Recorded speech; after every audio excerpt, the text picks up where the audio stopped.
आओ सतगुरु महाराज बख्शिश कर रहे ने सलोक महला तीजा। सो उथान का हुंदी किसी शब्द नूं कदों रचिया, किवें रचिया, की कारण बनिया। सो इस दी उथान का इस तरह है कि एक दिन उपदेश दिंदियां श्री गोविंदवाल साहब धन गुरु अमरदास साहब महाराज ने जो गुरु अंगद देव जी के पवित्र मुखारबिंद तो उचारिया होया सलोक संगतां नूं सुनाया कि जी पहला सलोक गुरु अंगद देव जी ने किहड़ा उचारिया सी जदों बाबा बुढ़ा जी संगतां समेत मिले सी खडूर साहब आके। महाराज कहन लगे जिस प्यारे स्यों नेहो ते सागै मर चलिया, त्रिग जीवन संसार ताकै पाछै जीवना। ये सलोक सुनदियां सार संगत विच कोई बहुत प्रेमी गुरसिख बैठा सी। ओहदा हिरदा विराग विच विन्निया गया। सोचा कि यह सलोक लिख लेना चाहिए। उन्हें उस वक्त खड़े हो करके अपने पुत्र नूं आवाज़ मारी, कहन लग्या छेती लिया दवात शाही वाली ते कलम ते कागज, जल्दी कर, ये सलोक आपां लिख लेना है क्योंकि बड़े विराग वाला सलोक है, फिर पढ़िया करांगे। कहने ने धन गुरु अमरदास साहब महाराज ने बचन किया। फिर सलोक महला तीजा। कला मसाजनी क्या सदाई है, हिरदै ही लिख ले हो। महाराज कहने भाई प्यारे गुरसिखो, जिहड़ी कला कलम हुंदी है, मसाजनी हुंदी दवात, की सदाई है, की मंगवाउणी है। बई जे बाणी दी तुक लिखनी आ, हिरदै ही लिख ले हो। कागज ते लिखण नालों तां बाणी दी तुक हिरदे विच ही लिख लैनी चाहीदी है, क्योंकि कागज उत्ते लिखोगे फिर इनू कागज का पूरा आदर नहीं हुंदा है। आम तौर पर आपां देखते हैं कागज़ां दे उत्ते लिखियां तुकां बहुता ज़्यादा थावां ते रुलदियां देखियां ने, क्योंकि आम संगतां तुसीं अपने कम्मां कारां विच ज़्यादा बिजी रहिंदे हो। सानूं दुनिया भर च जाण दा बहुत मौका लगदा है। एक बार बॉम्बे जिस कमरे च ठहराया प्रबंधकां ने, उत्थे पहला एक रागी जथा ठहर के गया सी। उत्थे घट्टो घट्ट 50 पर्चियां शब्दां दियां लिखियां थल्ले डिग्गियां होईयां सी। बस लिखिया शब्द याद नहीं करना, मूहरे रख के शब्द पढ़ लिया तो फिर आई गई होगी गल, जिहड़ी कार्ड देखिया वो ते लिख लिया। सो इस तरह गुरबाणी का नरादर हुंदा। ये चीज़ आपां जिद्दण सिख गए, गुरबाणी पढ़न नालों होर सारियां सेवावां नालों सब तो वड्डी चीज़ है गुरबाणी का सत्कार करना। जिन्हां ने गुरबाणी का सत्कार करना सिख लिया, जिन्हां ने गुरबचनी आदर किया है, महाराज ने बचन किया कि गुरबचनी आदर, गुरबाणी का आदर करना है। आप गुरां ने पंजवें पातशाह ने जदों गुरु ग्रंथ साहिब महाराज का सुखासन किया कोठा साहब, ये थल्ले चिट्टी चादर विछा के सतगुरु विराजमान हुंदे सी। उस पलंग ते गुरु ग्रंथ साहिब महाराज का स्वरूप सुशोभित होया। पहली तो चीज़ ये है। दूसरी जिहड़ी अखबारां दे विच थां थां दे उत्ते गुरबाणी का लिखना, गुरां दे चित्र छापने, पिछले समय में जदों साहिबजादियां दे जोड़ मेले सी, उन्हां दिनां च जिहड़े अखबारां विच साहिबजादियां दी माता गुजर कौर दी फोटो सी, ਉਹ ਇੱਥੇ भी तो थल्ले भी कई थाई ਉਹ रुलदी देखी गई। जिन्हां दी इन्नी कुर्बानी है उन्हां दी फोटो रुलनी नहीं चाहिदी। धुर की बाणी कदे पैरां विच रुलनी नहीं चाहिदी। थां थां दे उत्ते इश्तिहारां दे विच छाप के जदों डेट लंघ जाती है जोड़ मेले दी, वो इश्तिहार पाड़ के फिर डस्टबिन सुट दिता जाता। एक पासे गुरु ग्रंथ साहिब दे उत्ते रमाला पा के चौर कर रहे हैं, पालकी सजाई सोने दीयां पालकियां, हरमंदर साहब च इन्ना सत्कार, गुरु घरां च इन्ना सत्कार, एक पासे उसे बाणी नूं आपां डस्टबिन सुट दिंदे आ, कदे ध्यान नहीं दिता। सारिਆਂ नालों पहली जिहड़ी चीज़ है वो है सत्कार। जे गुरबाणी का सत्कार कायम हो जाए, साडे मनां च आदर हो जाए, जिवें सतवें पातशाह महाराज दोपहर के समय आराम कर रहे, काबल की संगत 100 जाना शब्द पढ़दा ढोलकियां छैणियां नाल जदों नेड़े आया, ਗੁਰੂ ਸਾਹਿਬ ਨੇ ਜਦ ਸ਼ਬਦ ਸੁਣਿਆ ਇੱਕਦਮ ਕਾਹਲੀ ਨਾਲ ਉੱਠੇ, ਗੋਡੇ ਤੇ ਪਲੰਘ ਦੀ ਫੱਟੀ ਵੱਜ ਗਈ, ਸੱਟ ਵੱਜ ਗਈ ਗੋਡੇ ਤੇ। ਇੱਕਦਮ ਸਤਿਗੁਰੂ ਥੱਲੇ ਉਤਰ ਕੇ ਖੜੇ ਹੋ ਗਏ। ਸਿੱਖ ਨੇ ਬੇਨਤੀ ਕੀਤੀ, ਮਹਾਰਾਜ ਆਪ ਜੀ ਦੀ ਬਾਣੀ, ਆਪ ਸਤਿਗੁਰੂ ਹੋ, ਇੰਨੀ ਕਾਹਲੀ? ਕਹਿੰਦੇ ਭਾਈ ਜੇ ਬਾਣੀ ਦਾ ਅਦਬ ਅਸੀਂ ਨਾ ਕਰਾਂਗੇ ਫਿਰ ਸੰਗਤ ਕਿਵੇਂ ਕਰੇਗੀ? ਇਸ ਕਰਕੇ ਜਿੰਨੀ ਆਪਾਂ ਪ੍ਰਚਾਰ ਤੇ ਜ਼ੋਰ ਦਿੰਦੇ ਹਾਂ, ਅੱਜ ਦੇ ਯੁੱਗ ਵਿੱਚ ਇੱਕ ਰਸਾਲਾ ਸ਼ਬਦ ਆ ਸੀ, ਅੱਜ ਤੋਂ 20 ਸਾਲ ਪਹਿਲਾਂ ਮੈਂ ਪੜ੍ਹਿਆ ਸੀ, ਉਹਦੇ 'ਚ ਇੱਕ ਪ੍ਰਸ਼ਨ ਦੇ ਉੱਤਰ ਦਿੰਦੇ ਹੁੰਦੇ ਨੇ, ਧਾਰਮਿਕ ਰਸਾਲਾ ਸੀ। ਪ੍ਰਸ਼ਨ ਲਿਖਿਆ ਸੀ ਬਈ ਕੀ ਅਖਬਾਰਾਂ ਵਿੱਚ ਗੁਰਬਾਣੀ ਛਾਪਣੀ ਚਾਹੀਦੀ ਆ, ਕੀ ਕਾਰਡਾਂ ਤੇ ਦੂਜੇ ਤੀਜੇ ਥਾਂ ਤੇ? ਜਵਾਬ ਦੇਣ ਵਾਲੇ ਨੇ ਜਵਾਬ ਦਿੱਤਾ ਕਿ ਈਸਾਈਆਂ ਨੇ ਇਹ ਗੱਲ ਕਹੀ ਹੈ ਕਿ ਜਿੱਦਣ ਕੋਈ ਆਦਮੀ ਰੇਹੜੀ ਤੋਂ ਲੈ ਕੇ ਜਾਂ ਦੁਕਾਨ ਤੋਂ ਲੈ ਕੇ ਪਕੌੜੇ ਖਾਂਦਾ ਹੋਵੇ ਜਾਂ ਕੋਈ ਚੀਜ਼ ਖਾਣ ਵਾਲੀ ਖਾਂਦਾ ਹੋਵੇ, ਉਹ ਥੱਲੇ ਵਾਲਾ ਕਾਗਜ਼ ਬਾਈਬਲ ਦਾ ਜਿੱਦਣ ਹੋਵੇਗਾ, ਉਦਣ ਅਸੀਂ ਸਮਝਾਂਗੇ ਕਿ ਪ੍ਰਚਾਰ ਹੋ ਗਿਆ ਈਸਾਈਆਂ ਦਾ ਸਾਰੀ ਦੁਨੀਆ 'ਚ। ਸੋ ਇਸ ਕਰਕੇ ਗੁਰਬਾਣੀ ਦਾ ਕੋਈ ਇਹੋ ਜਿਹਾ ਡਰ ਵਾਲੀ ਗੱਲ ਨਹੀਂ, ਜਿੱਥੇ ਮਰਜ਼ੀ ਛਾਪ ਲਓ, ਇਹ ਜਵਾਬ ਦਿੱਤਾ। ਸੋ ਇਸ ਤਰ੍ਹਾਂ ਮਹਾਰਾਜ ਸੱਚੇ ਪਾਤਸ਼ਾਹ ਦੀ ਗੁਰਬਾਣੀ ਦਾ ਜਿਹੜਾ ਨਰਾਦਰ ਹੈ, ਇਹੀ ਸਾਨੂੰ ਗਲਤ ਪਾਸੇ ਫਿਰ ਜਾਣਾ ਪਵੇਗਾ। ਤਾਂ ਤੇ ਸਤਿਗੁਰੂ ਕਹਿੰਦੇ ਨੇ ਗੁਰਬਾਣੀ ਨੂੰ ਆਪਣੇ ਹਿਰਦੇ ਵਿੱਚ ਲਿਖੋ। ਗੁਰਬਾਣੀ ਦਾ ਪ੍ਰਚਾਰ ਕਰਨਾ ਹੈ। ਪ੍ਰਚਾਰ ਕਰਨ ਵਾਲੇ ਨੂੰ ਬੇਨਤੀ ਕਰੀਏ, ਅਖਬਾਰਾਂ ਵਾਲਿਆਂ ਨੂੰ, ਮੈਗਜ਼ੀਨਾਂ ਵਾਲਿਆਂ ਨੂੰ, ਜਾਂ ਫਿਰ ਕਾਰਡਾਂ ਦੇ ਉੱਤੇ ਜਾਂ ਪਿੰਡਾਂ ਦੇ ਵਿੱਚ ਟਰਾਲੀਆਂ ਤੇ ਲਿਖਿਆ ਹੁੰਦਾ ਲੱਖ ਖੁਸ਼ੀਆਂ ਪਾਤਸ਼ਾਹੀਆਂ ਜੇ ਸਤਿਗੁਰ ਨਦਰ ਕਰੇ, ਤੇ ਟਰਾਲੀ ਲਿਕੁਇਡ ਜੇ ਗੋਹੇ ਨਾਲ ਉੱਤੇ ਤੱਕ ਭਰੀ ਹੁੰਦੀ ਤੇ ਸਾਰਾ ਗੋਹਾ ਉਹ ਪੰਗਤੀ ਤੇ ਪਿਆ ਹੁੰਦਾ। ਟਰੱਕਾਂ ਦੇ ਉੱਤੇ ਪੰਗਤੀਆਂ ਲਿਖੀਆਂ, ਉੱਥੇ ਜਿੱਥੇ ਆਪਾਂ ਪਿਛਲੇ ਪਾਸਿਓਂ ਪੈਰ ਰੱਖ ਕੇ ਚੜ੍ਹਦੇ ਹਾਂ ਉੱਥੇ ਪੰਗਤੀ ਲਿਖਦੇ।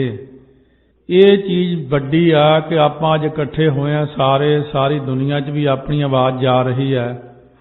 ਸੀਰੀਅਸ ਹੋ ਕੇ ਆਪਾਂ ਗੁਰਬਾਣੀ ਦੇ ਅਦਬ ਨੂੰ ਕਰਨਾ ਪਹਿਲ ਦਈਏ ਇਸ ਗੱਲ ਨੂੰ। ਮਹਾਰਾਜ ਸੱਚੇ ਪਾਤਸ਼ਾਹ ਨੇ ਵੀ ਬਾਣੀ ਦੇ ਅਦਬ ਵਾਸਤੇ ਬਹੁਤ ਕੁਝ ਸਿੱਖਿਆਵਾਂ ਦਿੱਤੀਆਂ ਨੇ। ਜਦੋਂ ਰਾਮ ਰਾਏ ਜੀ ਮਿਲਣ ਗਏ ਸੀ ਨਰੰਗੇ ਨੂੰ, ਔਰੰਗਜ਼ੇਬ ਕਹਿਣ ਲੱਗਿਆ ਆਪਾਂ ਪਰਖ ਲਈਏ ਇਹਨੂੰ ਕਿੰਨੀ ਕੁ ਅੰਤਰਜਾਮਤਾ। ਉਹਨਾਂ ਪਤਾ ਨਹੀਂ ਕਿੱਥੋਂ ਲਿਆ ਕੇ ਗੁਰੂ ਗ੍ਰੰਥ ਸਾਹਿਬ ਦਾ ਪੱਤਰਾ ਚੌਂਕੀ ਤੇ ਰੱਖ ਕੇ ਉੱਤੇ ਚਾਦਰ ਵਿਛਾ ਦਿੱਤੀ ਜਿੱਥੇ ਉਹ ਬਹਿਦਾ ਹੁੰਦਾ ਸੀ। ਰਾਮ ਰਾਏ ਜੀ ਆਏ ਤੇ ਖੜ ਗਏ, ਆਪ ਚਾਦਰ ਚੁੱਕੀ ਤੇ ਥੱਲਿਓਂ ਪੱਤਰਾ ਕੱਢ ਕੇ ਮੱਥਾ ਟੇਕਿਆ।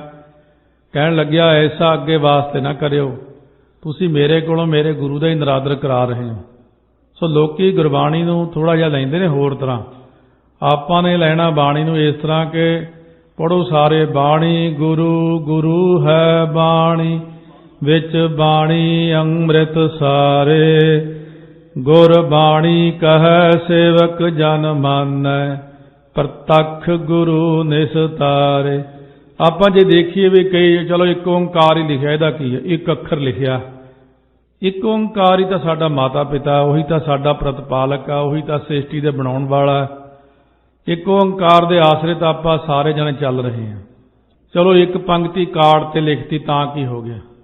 ਇੱਕ ਪੰਕਤੀਆਂ ਬਾਣੀ ਦੀਆਂ ਲਿਖਣੀਆਂ, ਇੱਕ ਬਾਹਰੋਂ ਲੋਕ ਬੜੀ ਸ਼ੈਤਾਨੀ ਦੇ ਨਾਲ ਕਈ ਬਾਹਰਲੀਆਂ ਪੰਕਤੀਆਂ ਦੀ ਘੁਸਪੈਠ ਕਰਾ ਰਹੇ ਨੇ ਅੰਦਰ ਨੂੰ, ਔਰ ਸੰਗਤ ਨੂੰ ਨਹੀਂ ਪਤਾ ਹੁੰਦਾ ਵੀ ਇਹ ਬਾਣੀ ਦੀ ਪੰਕਤੀ ਆ ਜਾਂ ਬਾਹਰ ਦੀ ਪੰਕਤੀ। ਇਹ ਨੋਟ ਕਰ ਲਓ ਵੀ ਜਿਹੜੇ ਕਾਰਡਾਂ ਤੇ ਲਿਖਿਆ ਹੁੰਦਾ ਸਤਿਗੁਰ ਦਾਤੇ ਕਾਜਰ ਚ ਆਇਆ ਆਪਣੀ ਮਿਹਰ ਕਰਾਈ, ਦਾਸਾਂ ਕਾਰਜ ਆਪ ਸਵਾਰੇ ਉਹਦੀ ਵਡਿਆਈ, ਇਹ ਪੰਕਤੀ 1430 ਅੰਕ 'ਚ ਤਾਂ ਕਿਤੇ ਵੀ ਨਹੀਂ ਲਿਖੀ ਹੋਈ। ਇਹ ਕਿਹਨੇ ਲਿਆਂਦੀ ਹੈ, ਕਿੱਥੋਂ ਕੱਢ ਕੇ ਲਿਆਂਦੀ ਹੈ? ਇਹ ਸ਼ੈਤਾਨੀ ਹੈ। ਇਹ ਕਿਸੇ ਨੇ ਉੱਦਾਂ ਹੀ ਲਿਖੀ ਹੋਈ ਆ, ਔਰ ਇਹਦੀ ਪੜਚੋਲ ਅਸੀਂ ਕੀਤੀ। ਇਹ ਕਿਸੇ ਨਕਲੀ ਗੁਰੂ ਦਾ ਨਕਲੀ ਗ੍ਰੰਥ ਆ, ਉਹਦੇ ਵਿੱਚੋਂ ਲਈ ਹੋਈ ਹੈ। ਤੇ ਆਪਣੇ ਸਿੱਖਾਂ ਨੂੰ ਵਿਚਾਰਿਆਂ ਨੂੰ, ਕਿਉਂਕਿ ਸਹਿਜ ਪਾਠ ਤਾਂ ਕਦੇ ਕਰਦੇ ਨਹੀਂ, ਜਪਜੀ ਸਾਹਿਬ ਵੀ ਨਹੀਂ ਕੰਠ, ਪੰਜ ਬਾਣੀਆਂ ਕਿਸੇ ਕਿਸੇ ਨੂੰ ਯਾਦ ਹੋਣਗੀਆਂ। ਇਸ ਤਰ੍ਹਾਂ ਕਰਨ ਦੇ ਨਾਲ ਬਾਹਰਲੀਆਂ ਪੰਕਤੀਆਂ ਲੋਕ ਟਰੱਕਾਂ ਤੇ ਪਹਿਲਾਂ ਲਿਖਾਇਆ ਸੀ ਨਾਨਕ ਨੀਵਾਂ ਜੋ ਚੱਲੇ ਲੱਗੇ ਨਾ ਤੱਤੀ ਵਾਓ ਪੰਜਾਬ ਦੇ ਵਿੱਚ, ਉਹ ਸਾਰੇ ਹਟਾਏ ਵੀ ਇਹ ਬਾਣੀ ਤਾਂ ਹੈ ਨਹੀਂ, ਇਹ ਤਾਂ ਪਤਾ ਨਹੀਂ ਕਿੱਥੋਂ ਉਹੀ ਫੜ ਲਿਆਂਦੀ ਪੰਕਤੀ, ਐਵੇਂ ਕੋਲੋਂ ਹੀ ਲਿਖ ਲਈ। ਜਾਂ ਕਹਿਣਗੇ ਬਾਣੀ 'ਚ ਲਿਖਿਆ ਕਬੀਰਾ ਤੇਰੀ ਝੌਂਪੜੀ ਗੱਲ ਕੱਟੀਆਂ ਨ ਕੇ ਪਾਸ, ਜੋ ਕਰਨਗੇ ਸੋ ਭਰਨਗੇ ਤੂੰ ਕਿਉਂ ਭਇਓ ਉਦਾਸ। ਕਹਿੰਦੇ ਕਬੀਰ ਦੇ ਸਲੋਕਾਂ 'ਚ ਆਉਂਦਾ, ਕਿੱਥੇ ਆ? ਕਿਤੇ ਵੀ ਨਹੀਂ ਹੈ, ਇਹ ਬਾਹਰੋਂ ਹੀ ਆ। ਇਸ ਕਰਕੇ ਬਹੁਤ ਸਾਰੀਆਂ ਚੀਜ਼ਾਂ ਜਿਹੜੀਆਂ ਬਾਹਰੋਂ ਆ ਕੇ ਸਾਡੇ ਵਿੱਚ ਪ੍ਰਵੇਸ਼ ਕਰ ਜਾਂਦੀਆਂ ਨੇ, ਔਰ ਕਾਰਡਾਂ ਵਾਲੇ ਵੀ ਫਿਰ ਕਾਰਡ ਦੇ ਉੱਤੇ ਹਰ ਥਾਂ ਹੀ ਲਿਖਦੇ ਨੇ। ਇਹਨਾਂ ਚੀਜ਼ਾਂ ਦਾ ਧਿਆਨ ਰੱਖਾਂ। ਇੱਕ ਪਾਠ ਘੱਟ ਕਰ ਲਓ ਬਾਣੀ ਦਾ, ਭਾਵ ਖੰਡ ਮੂਲ ਮੰਤਰ 2 ਘੱਟ ਪੜ੍ਹ ਲਓ, ਪਰ ਸਤਿਕਾਰ ਪਹਿਲਾਂ ਕਰੋ। ਮੇਰੇ ਕਹਿਣ ਦਾ ਭਾਵ ਕਿ ਸਤਿਕਾਰ ਵੱਡੀ ਚੀਜ਼ ਹੈ। ਜੇ ਆਪਣੇ ਮਨਾਂ ਦੇ ਅੰਦਰ ਸਤਿਕਾਰ ਨਹੀਂ, ਗੁਰਬਾਣੀ ਦਾ ਅਦਬ ਨਹੀਂ, ਡਰ ਨਹੀਂ, ਭੈ ਨਹੀਂ, ਤਾਂ ਫਿਰ ਆਪਾਂ ਨੂੰ ਗੁਰਬਾਣੀ ਦਾ ਪੂਰਾ ਲਾਭ ਨਹੀਂ। ਇਹਨਾਂ ਚੀਜ਼ਾਂ ਨੂੰ ਹੀ ਸਤਿਗੁਰੂ 10ਵੇਂ ਪਾਤਸ਼ਾਹ ਨੇ ਸਿਖਾਇਆ ਕਿ ਸਾਹਮਣੇ ਕੋਈ ਥੱਲੇ ਬੈਠਾ ਪੋਥੀ ਫੜ ਕੇ ਪੜ੍ਹ ਰਿਹਾ, ਇੱਕ ਜਾਣਾ ਸਾਹਮਣੇ ਮੰਜੇ ਤੇ ਬੈਠਾ। ਇਹ ਚੀਜ਼ਾਂ ਦੇਖਣ ਵਾਲੀਆਂ ਹੁੰਦੀਆਂ ਨੇ। ਗੁਰੂ ਗ੍ਰੰਥ ਸਾਹਿਬ ਵੱਲ ਕਦੇ ਵੀ ਪੈਰ ਕਰਕੇ ਨਹੀਂ ਬੈਠਣਾ। ਇਹਨਾਂ ਦਾ ਚੀਜ਼ਾਂ ਧਿਆਨ ਸੰਗਤ 'ਚ ਰੱਖਣਾ ਹੁੰਦਾ ਆਪਾਂ ਨੇ। ਤੋ ਸਤਿਗੁਰੂ ਮਹਾਰਾਜ ਦੀ ਬਾਣੀ ਦਾ ਭੈ ਸਤਿਗੁਰੂ ਅਮਰਦਾਸ ਜੀ ਕਰਵਾ ਰਹੇ ਨੇ। ਕਲੋ ਮਸਾਜਨੀ ਕਿਆ ਸਦਾਈਆ, ਹਿਰਦੈ ਹੀ ਲਿਖ ਲਿਓ। ਪੰਗਤੀ ਨੂੰ ਕਹਿੰਦੇ ਯਾਦ ਕਰ ਲਓ, ਕੰਠ ਕਰ ਲਓ, ਤੇ ਇਹ ਪੰਗਤੀ ਨੂੰ ਪੜ੍ਹਦੇ ਰਹੋ। ਸਦਾ ਸਾਹਿਬ ਕੈ ਰੰਗ ਰਹੈ, ਕਬਹੂ ਨਾ ਟੂਟ ਸੰਦੇਹੋ। ਇਸ ਕਰਕੇ ਮਹਾਰਾਜ ਕਹਿੰਦੇ ਤੂੰ ਸਦਾ ਹੀ ਹਮੇਸ਼ਾ ਹੀ ਮਾਲਕ ਜੋ ਪ੍ਰਮਾਤਮਾ ਵਾਹਿਗੁਰੂ ਦੇ ਰੰਗ ਵਿੱਚ ਭਾਈ ਰੰਗਿਆ ਰਵੇਂਗਾ, ਤੇ ਕਦੇ ਵੀ ਤੇਰੇ ਅੰਦਰੋਂ ਪ੍ਰੇਮ ਟੁੱਟੇਗਾ ਨਹੀਂ ਜੇ ਪੰਗਤੀ ਵਸੀ ਹੋਵੇਗੀ। ਜਿਨ੍ਹਾਂ ਨੂੰ ਇਹ ਤਜਰਬਾ ਹੈ ਇਸ ਗੱਲ ਦਾ, ਜਿਨ੍ਹਾਂ ਨੂੰ 5 ਬਾਣੀਆਂ ਕੰਠ ਹੈ, ਸੁਖਮਨੀ ਸਾਹਿਬ ਦਾ ਪਾਠ ਕੰਠ ਹੈ, ਆਸਾ ਦੀ ਵਾਰ ਕੰਠ ਹੈ। ਕਈ ਵਾਰ ਕੀ ਹੁੰਦਾ, ਸੁੱਤੇ ਪਿਆ ਕੰਠ ਹੋਵੇ ਜੇ ਬਾਣੀ ਨਾ, ਕਈ ਵਾਰ 2-2 ਅਸ਼ਟਪਦੀਆਂ ਸੁੱਤੇ ਪਿਆ ਹੀ ਬੰਦਾ ਪੜ੍ਹ ਜਾਂਦਾ ਹੈ। ਇਹ ਕੰਠ ਦਾ ਫਾਇਦਾ ਹੈ, ਕਿਉਂਕਿ ਕੁਦਰਤੀ ਆ। ਕਈ ਵਾਰੀ ਜਦੋਂ ਸਵੇਰੇ ਉੱਠਦੇ ਆ ਮੁੱਖ ਵਿੱਚ ਪੰਗਤੀਆਂ ਹੁੰਦੀਆਂ ਨੇ, ਬੜੇ ਹੈਰਾਨ ਹੋਈਦਾ ਵੀ ਇਹ ਮੁੱਲ ਗੁਣ ਮੁੱਲ ਵਾਪਾਰ ਤੱਕ ਪਾਠ ਹੋਇਆ ਪਿਆ। ਇਹ ਬਾਣੀ ਕੰਠ ਦਾ ਫਾਇਦਾ ਹੈ। ਜਿਵੇਂ ਸਿਆਣੇ ਕਹਿੰਦੇ ਨੇ, ਬਾਣੀ ਕੰਠ ਪੈਸਾ ਗੰਠ। ਪੈਸੇ ਜੇਬ 'ਚ ਹੋਣੇ ਹੀ ਚੰਗੇ ਹੁੰਦੇ ਨੇ। ਪੈਸਾ ਜੇਬ 'ਚ ਨਾ ਲੈ ਕੇ ਜਾਈਏ ਤਾਂ ਉਹ ਪੈਸਾ ਆਪਾਂ ਨੂੰ ਫਿਰ ਕਿਸ ਕੰਮ ਜੇ ਘਰੇ ਪਿਆ ਤੇ ਉੱਥੇ ਲੋੜ ਪੈ ਗਈ। ਬਾਣੀ ਦੀ ਲੋੜ ਪੈ ਗਈ, ਪੜ੍ਹਨ ਦੀ ਪੋਥੀ ਕੋਲ ਨਹੀਂ ਹੈ ਤਾਂ ਨਿਤਨੇਮ ਰਹਿ ਗਿਆ। ਜੇ ਬਾਣੀ ਕੰਠ ਹੈ ਤਾਂ ਪੜ੍ਹ ਸਕਦੇ ਆਪਾਂ ਬਾਣੀ। ਸੋ ਇਸ ਕਰਕੇ ਸਤਿਗੁਰੂ ਮਹਾਰਾਜ ਕਹਿੰਦੇ ਜੇ ਬਾਣੀ ਕੰਠ ਹੋਵੇ, ਬਾਣੀ ਹਿਰਦੇ 'ਚ ਹੋਵੇ, ਬਾਣੀ ਵਸਾਈ ਹੋਵੇ, ਬਾਣੀ ਪੜ੍ਹਦਾ ਹੋਵੇ, ਤਾਂ ਬਾਣੀ ਦੇ ਨਾਲ ਸਾਹਿਬ ਦੇ ਰੰਗ ਵਿੱਚ ਰਤਿਆ ਰਹਿ ਸਕਦਾ। ਕਲੋ ਮਸਾਜਨੀ ਜਾਏ ਸੀ, ਲਿਖਿਆ ਭੀ ਨਾਲੇ ਜਾਏ। ਪ੍ਰਤੱਖ ਜਿਹੜੀ ਕਲੋ ਮਸਾਜਨੀ ਕਲਮ ਦਵਾਤ ਨੇ ਤਾਂ ਨਾਸ ਹੋ ਹੀ ਜਾਣਾ। ਨਾਲੇ ਲਿਖਿਆ ਹੋਇਆ ਕਾਗਜ਼ ਵੀ ਜਿਹੜਾ ਹੈ ਉਹ ਜੇ ਕਿਤੇ ਡਿੱਗ ਪਿਆ, ਕਿਤੇ ਪਾਣੀ ਪੈ ਗਿਆ ਜਾਂ ਕੁਝ ਹੋਰ ਹੋ ਗਿਆ, ਉਹ ਵੀ ਚਲਿਆ ਜਾਵੇਗਾ। ਇਸ ਕਰਕੇ ਸਤਿਗੁਰੂ ਮਹਾਰਾਜ ਜੀ ਕਹਿੰਦੇ ਨੇ ਬਾਣੀ, ਪੁਰਾਣੇ ਸਮੇਂ ਵਿੱਚ ਪ੍ਰੈਸ ਨਹੀਂ ਸੀ ਹੁੰਦੀ, ਕੋਈ ਛਾਪਾਖਾਨਾ ਨਹੀਂ ਸੀ ਹੁੰਦਾ, ਲਿਖ ਕੇ ਹੀ ਦਿੰਦੇ ਹੁੰਦੇ ਬਾਣੀ। ਸੋ ਪੁਰਾਣੇ ਸਿੰਘਾਂ ਨੂੰ ਮਹਾਰਾਜ ਦਾ ਹੁਕਮ ਸੀ ਕਿ ਬਾਣੀ ਕੰਠ ਕਰੋ ਜ਼ਿਆਦਾ ਤੋਂ ਜ਼ਿਆਦਾ। ਨਾਨਕ ਸਹਿ ਪ੍ਰੀਤ ਨਾ ਜਾਏ ਸੀ, ਜੋ ਧੁਰ ਛੋਡੀ ਸੱਚਾ ਪਾਏ। ਸਤਿਗੁਰੂ ਕਥਨ ਕਰਦੇ ਨੇ ਕਿ ਪਤੀ ਮਾਲਕ ਦੀ ਪ੍ਰੀਤੀ ਨਾਸ ਨਹੀਂ ਹੋਵੇਗੀ। ਜਿਹੜੀ ਪ੍ਰੀਤੀ ਸੱਚੇ ਵਾਹਿਗੁਰੂ ਨੇ ਧੁਰੋਂ ਹੀ ਮਸਤਕ ਤੇ ਪਾ ਛੱਡੀ। ਵਾਹਿਗੁਰੂ ਨਾਲ ਪ੍ਰੇਮ ਪੈਦਾ ਕਰਨਾ, ਪਰਮਾਤਮਾ ਨਾਲ ਪਿਆਰ ਪੈਦਾ ਕਰਨਾ ਕਿਵੇਂ ਹੁੰਦਾ? ਪ੍ਰੇਮ ਵਾਲਿਆਂ ਕੋਲ ਬੈਠ ਕੇ। ਸੋ ਜਿਨ੍ਹਾਂ ਦੇ ਮਨ ਦੇ ਅੰਦਰ ਪ੍ਰੇਮ ਹੈ, ਪ੍ਰੇਮ ਨਾਲ ਪਾਠ ਕਰਦੇ ਨੇ, ਪ੍ਰੇਮ ਨਾਲ ਬਾਣੀ ਪੜ੍ਹਦੇ ਨੇ। ਜਿਵੇਂ ਆਪ ਜੀ ਨੇ ਪ੍ਰਸੰਗ ਸੁਣਿਆ ਸੀ, ਦੌਲਤ ਖਾਨ ਅਤੇ ਕਾਜੀ ਨੂੰ ਗੁਰੂ ਨਾਨਕ ਦੇਵ ਜੀ ਨੇ ਸੁਲਤਾਨਪੁਰ ਸਾਹਿਬ ਉਪਦੇਸ਼ ਦਿੱਤਾ ਸੀ ਨਾ। ਮਹਾਰਾਜ ਗੁਰੂ ਨਾਨਕ ਦੇਵ ਜੀ ਨੂੰ ਕਹਿਣ ਲੱਗੇ ਕਿ ਸਾਡੇ ਮਨ 'ਚ ਪ੍ਰੇਮ ਨਹੀਂ ਬਣਦਾ। ਸਤਿਗੁਰੂ ਕਹਿੰਦੇ ਜਦੋਂ ਆਪਾਂ ਕੋਈ ਵੀ ਪਾਠ ਕਰਦੇ ਹਾਂ, ਆਪਣਾ ਮਨ ਜਿਹੜਾ ਹੁੰਦਾ ਇਹਨੇ ਪਾਠ ਸੁਣ ਕੇ ਪ੍ਰੇਮ ਪੈਦਾ ਕਰਨਾ ਮਨ 'ਚ। ਮਨ ਤਾਂ ਹਾਜ਼ਰ ਨਹੀਂ ਹੁੰਦਾ ਤੇ ਫਿਰ ਕੱਲਾ ਪਾਠ ਕਰਨਾ ਜਿਹੜਾ ਉਹਦੇ ਨਾਲ ਪ੍ਰੇਮ ਨਹੀਂ ਪੈਦਾ ਹੁੰਦਾ। ਇਸ ਕਰਕੇ ਆਪਾਂ ਨੂੰ ਚਾਹੀਦਾ ਕਿ ਆਪਾਂ ਆਪਣੇ ਮਨ ਨੂੰ ਹਾਜ਼ਰ ਰੱਖੀਏ, ਤੇ ਹਾਜ਼ਰ ਰੱਖਣ ਨਾਲ ਹੀ ਪਿਆਰ ਪੈਦਾ ਹੁੰਦਾ। ਕਿਉਂਕਿ ਮਨ ਜੇ ਗੁਰਾਂ ਦੇ ਗੁਣ ਸੁਣੇਗਾ, ਮਨ ਦੇ ਉੱਤੇ ਤਾਂਹੀਓ ਕਿਰਪਾ ਹੋਵੇਗੀ। ਮਹੱਲਾ ਤੀਜਾ। ਨਦਰੀ ਆਮਦਾ ਨਾਲ ਨਾ ਚੱਲਈ, ਵੇਖੋ ਕੋ ਵਿਉ ਪਾਏ। ਤੀਸਰੇ ਪਾਤਸ਼ਾਹ ਮਹਾਰਾਜ ਫਰਮਾਉਂਦੇ ਨੇ ਕਿ ਜੋ ਕੁਝ ਆਪਾਂ ਅੱਖਾਂ ਨਾਲ ਦੇਖਦੇ ਆਂ, ਇਹ ਤੁਸੀਂ ਵਿਉ ਪਾਏ ਤੋਂ ਭਾਵ ਨਿਰਣਾ ਕਰਕੇ ਦੇਖ ਲਓ ਸਾਰੇ ਜਾਣੇ। ਆ ਜੋ ਕੁਝ ਦਿਖਦਾ ਅੱਖਾਂ ਦੇ ਨਾਲ, ਇਹ ਕਿਸੇ ਦੇ ਨਾਲ ਨਹੀਂ ਗਿਆ ਅੱਜ ਤੱਕ। ਹਜ਼ਾਰਾਂ ਲੋਕ ਚਲੇ ਗਏ ਨੇ, ਕੋਈ ਚੀਜ਼ ਵੀ ਇੱਥੋਂ ਨਾਲ ਨਹੀਂ ਜਾਂਦੀ। ਹਰ ਚੀਜ਼ ਇੱਥੇ ਹੀ ਪਈ ਰਹਿ ਜਾਂਦੀ ਹੈ। ਇਹ ਇੱਕ ਬੜੀ ਵੱਡੀ ਸੱਚਾਈ ਹੈ ਜਿਹੜੀ ਸਾਨੂੰ ਮੰਨਣੀ ਪੈਣੀ ਹੈ ਕਿ ਕੋਈ ਚੀਜ਼ ਵੀ ਨਾਲ ਨਹੀਂ ਜਾਂਦੀ। ਸਤਿਗੁਰ ਸੱਚ ਦਿਰੜਾਇਆ, ਸੱਚੇ ਰਹੋ ਲਿਵ ਲਾਏ। ਸਤਿਗੁਰਾਂ ਨੇ ਪ੍ਰਤੱਖ ਜਿਹੜਾ ਸੱਚਾ ਨਾਮ ਆਪਾਂ ਨੂੰ ਦ੍ਰਿੜ ਕਰਵਾਤਾ, ਪੱਕਾ ਕਰਵਾਤਾ। ਮਹਾਰਾਜ ਦੇ ਵਿੱਚ ਜੇ ਚਾਹੁੰਦੇ ਸਤਿਗੁਰੂ ਤਾਂ ਸਰੂਪ ਦੇ ਵਿੱਚ ਇਕੱਲਾ ਵਾਹਿਗੁਰੂ ਵਾਹਿਗੁਰੂ ਵੀ ਲਿਖ ਸਕਦੇ ਸੀ, ਜੇ ਚਾਹੁੰਦੇ ਤਾਂ ਸਰੂਪ ਦਾ ਆਕਾਰ ਬਹੁਤ ਛੋਟਾ ਵੀ ਬਣਾ ਸਕਦੇ ਸੀ। ਪਰ ਕਿਉਂਕਿ ਇੰਨੇ ਸ਼ਬਦਾਂ ਦੇ ਰਾਹੀਂ ਇਹ ਦ੍ਰਿੜਤਾ ਕਰਵਾਈ ਆ ਮਹਾਰਾਜ ਨੇ। ਜਦੋਂ ਬਾਣੀ ਨੂੰ ਆਪਾਂ ਪੜ੍ਹੀ ਜਾਂਦੇ ਆ, ਪੜ੍ਹੀ ਜਾਂਦੇ ਆ, ਪੜ੍ਹੀ ਜਾਂਦੇ ਆ, ਬਾਣੀ ਦੇ ਵਿੱਚ ਸੱਤਾ ਹੈ। ਆਮ ਅੱਖਰ ਵਿੱਚ ਸੱਤਾ ਨਹੀਂ ਹੁੰਦੀ, ਆਮ ਅੱਖਰ ਵਿੱਚ ਤਾਕਤ ਨਹੀਂ ਹੁੰਦੀ। ਸਤਿਗੁਰ ਸੱਚ ਦ੍ਰਿੜਾਇਆ, ਸਤਿਗੁਰੂ ਨੇ ਸੱਚਾ ਨਾਮ ਪੱਕਾ ਕਰਵਾਤਾ ਆਪਾਂ ਨੂੰ। ਸਤਿਗੁਰੂ ਕਹਿੰਦੇ ਨੇ ਕਿ ਸੱਚੇ ਨਾਮ ਦੇ ਵਿੱਚ ਆਪਣੀ ਲਿਵ ਲਾਈ ਰੱਖੋ, ਬਿਰਤੀ ਲਾਈ ਰੱਖੋ। ਜਦੋਂ ਤੱਕ ਬਾਣੀ ਅੰਦਰ ਬਿਰਤੀ ਲੱਗੀ ਹੋਈ ਹੈ ਉਦੋਂ ਤੱਕ ਮਨ ਨੂੰ ਗਿਆਨ ਰਹਿੰਦਾ ਹੈ। ਜਦੋਂ ਬਾਣੀ ਤੋਂ ਹਟ ਕੇ ਗੱਲਾਂ ਵੱਲ ਲੱਗੇ ਉਦੋਂ ਮਨ ਅਗਿਆਨ ਵਿੱਚ ਚਲਿਆ ਜਾਂਦਾ। ਰਾਤ ਨੂੰ ਹਨੇਰੇ ਵਿੱਚ ਆਪਣੀ ਗੱਡੀ ਕਾਹਦੇ ਆਸਰੇ ਚੱਲਦੀ ਜ਼ਿਆਦਾਤਰ? ਜਦੋਂ ਲਾਈਟਾਂ ਜਗਦੀਆਂ ਸੋਹਣੀਆਂ ਸਾਹਮਣੇ ਦਿਖ ਰਿਹਾ। ਕਿਸੇ ਇਹੋ ਜਿਹੇ ਇਲਾਕੇ ਚਲੇ ਜਾਓ ਜਿੱਥੇ ਆਪਣੀ ਇਕੱਲੀ ਗੱਡੀ ਹੋਵੇ, ਹਨੇਰਾ ਹੋਵੇ, ਸੜਕ ਦੇ ਉੱਤੇ ਜੰਗਲ ਦੇ ਵਿੱਚ ਲਾਈਟਾਂ ਹੋ ਜਾਣ ਬੰਦ, ਫਿਰ ਕਾਹਦੇ ਆਸਰੇ ਚੱਲਾਂਗੇ? ਲਾਈਟਾਂ ਜਗ ਜਾਣ ਤਾਂ ਸਾਰਾ ਰਸਤਾ ਦਿਖ ਜਾਂਦਾ। ਇਸੇ ਤਰ੍ਹਾਂ ਮਹਾਰਾਜ ਸੱਚੇ ਪਾਤਸ਼ਾਹ ਬਖਸ਼ਿਸ਼ ਕਰਕੇ ਫਰਮਾਉਂਦੇ ਨੇ ਕਿ ਗਿਆਨ ਕਾ ਬੱਧਾ ਮਨ ਰਹਿ, ਗੁਰ ਬਿਨ ਗਿਆਨ ਨਾ ਹੋਏ। ਜਦੋਂ ਤੱਕ ਆਪਾਂ ਪਾਠ ਕਰਦੇ ਰਹਿੰਦੇ ਉਦੋਂ ਤੱਕ ਤਾਂ ਰਹਿੰਦੇ ਗਿਆਨ ਵਿੱਚ। ਜਿਵੇਂ ਹੁਣ ਕਥਾ ਸੁਣਦੇ ਆਂ, ਹੁਣ ਸਾਰਿਆਂ ਦੇ ਮਨ ਜਾਗ ਰਹੇ ਨੇ, ਗਿਆਨ ਜਾਗਰਤ ਅਵਸਥਾ ਵਿੱਚ। ਹਰ ਇੱਕ ਦਾ ਮਨ ਸ਼ੁੱਧ ਹੈ। ਹਰੇਕ ਕਹਿੰਦਾ ਮੈਂ ਵੀ ਕਰਾਂਗਾ ਪਾਠ, ਮੈਂ ਵੀ ਆਹ ਕਰਾਂਗਾ, ਅੰਮ੍ਰਿਤ ਛਕਾਂਗਾ, ਮੈਂ ਵੀ ਸੇਵਾ ਕਰਾਂਗਾ। ਆਪਾਂ ਜਿਉਂ ਹੀ ਇੱਥੋਂ ਬਾਹਰ ਨਿਕਲਣਾ ਇੱਕ ਦੂਜੇ ਨੂੰ ਮਿਲਣਗੇ, ਹੱਥ ਮਿਲਾਉਣਗੇ, ਹੋਰ ਕੀ ਹਾਲ ਚਾਲ ਹੈ, ਕੀ ਕੰਮਕਾਰ ਕਰਦਾ ਹੁੰਦਾ। ਗਿਆਨ ਖਤਮ, ਲਾਈਟਾਂ ਬੰਦ। ਬਾਹਰ ਜਾਂਦਿਆਂ ਹੀ ਇਸ ਗਿਆਨ ਦੇ ਨਾਲੋਂ ਸਾਡੀ ਬਿਰਤੀ ਟੁੱਟ ਗਈ। ਜੋ ਸੁਣਿਆ ਸੀ ਉਹ ਵੀ ਖਤਮ ਹੋ ਗਿਆ। ਕਿਸੇ ਕਿਸੇ ਦੇ ਅੰਦਰ ਉਹ ਚੀਜ਼ ਰਹਿੰਦੀ ਹੈ। ਜਦੋਂ ਕਿ ਜਿਹੜੇ ਕਥਾ ਦੇ ਅਸੂਲ ਹੁੰਦੇ ਨੇ ਜਾਂ ਸੰਗਤ ਦੇ ਅਸੂਲ ਨੇ ਜਾਂ ਕੀਰਤਨ ਦੇ ਅਸੂਲ ਕੀ ਨੇ ਕਿ ਜਦੋਂ ਕਥਾ ਹੋਵੇ, ਕਥਾ ਨਾਲ ਮਨ ਤਿਆਰ ਹੁੰਦਾ ਸਿਮਰਨ ਕਰਨ ਲਈ। ਤੇ ਆਪਾਂ ਕਥਾ ਤੋਂ ਬਾਅਦ ਫਿਰ ਕੀ ਕਰੀਏ ਸਾਰੇ ਜਾਣੇ? ਵੈਸੇ ਕਾਨੂੰਨਨ ਤਾਂ ਚਾਹੀਦਾ ਕਿ ਉਦੋਂ ਬਾਅਦ ਅੱਧਾ ਪੌਣਾ ਘੰਟਾ ਸਿਮਰਨ ਕਰੇ, ਕਿਉਂਕਿ ਮਨ ਐਨ ਟਿਕਿਆ ਤੇ ਤਿਆਰ ਹੋਇਆ ਹੁੰਦਾ ਸਿਮਰਨ ਕਰਨ ਲਈ। ਤੇ ਜਦੋਂ ਆਪਾਂ ਕਥਾ ਸੁਣ ਕੇ ਬਿਲਕੁਲ ਤਿਆਰ ਹੋਏ ਹੁੰਦੇ ਆ ਸਿਮਰਨ ਨੂੰ, ਉਦੋਂ ਨੂੰ ਆਪਾਂ ਬਾਹਰ ਚਲੇ ਜਾਂਦੇ ਆ।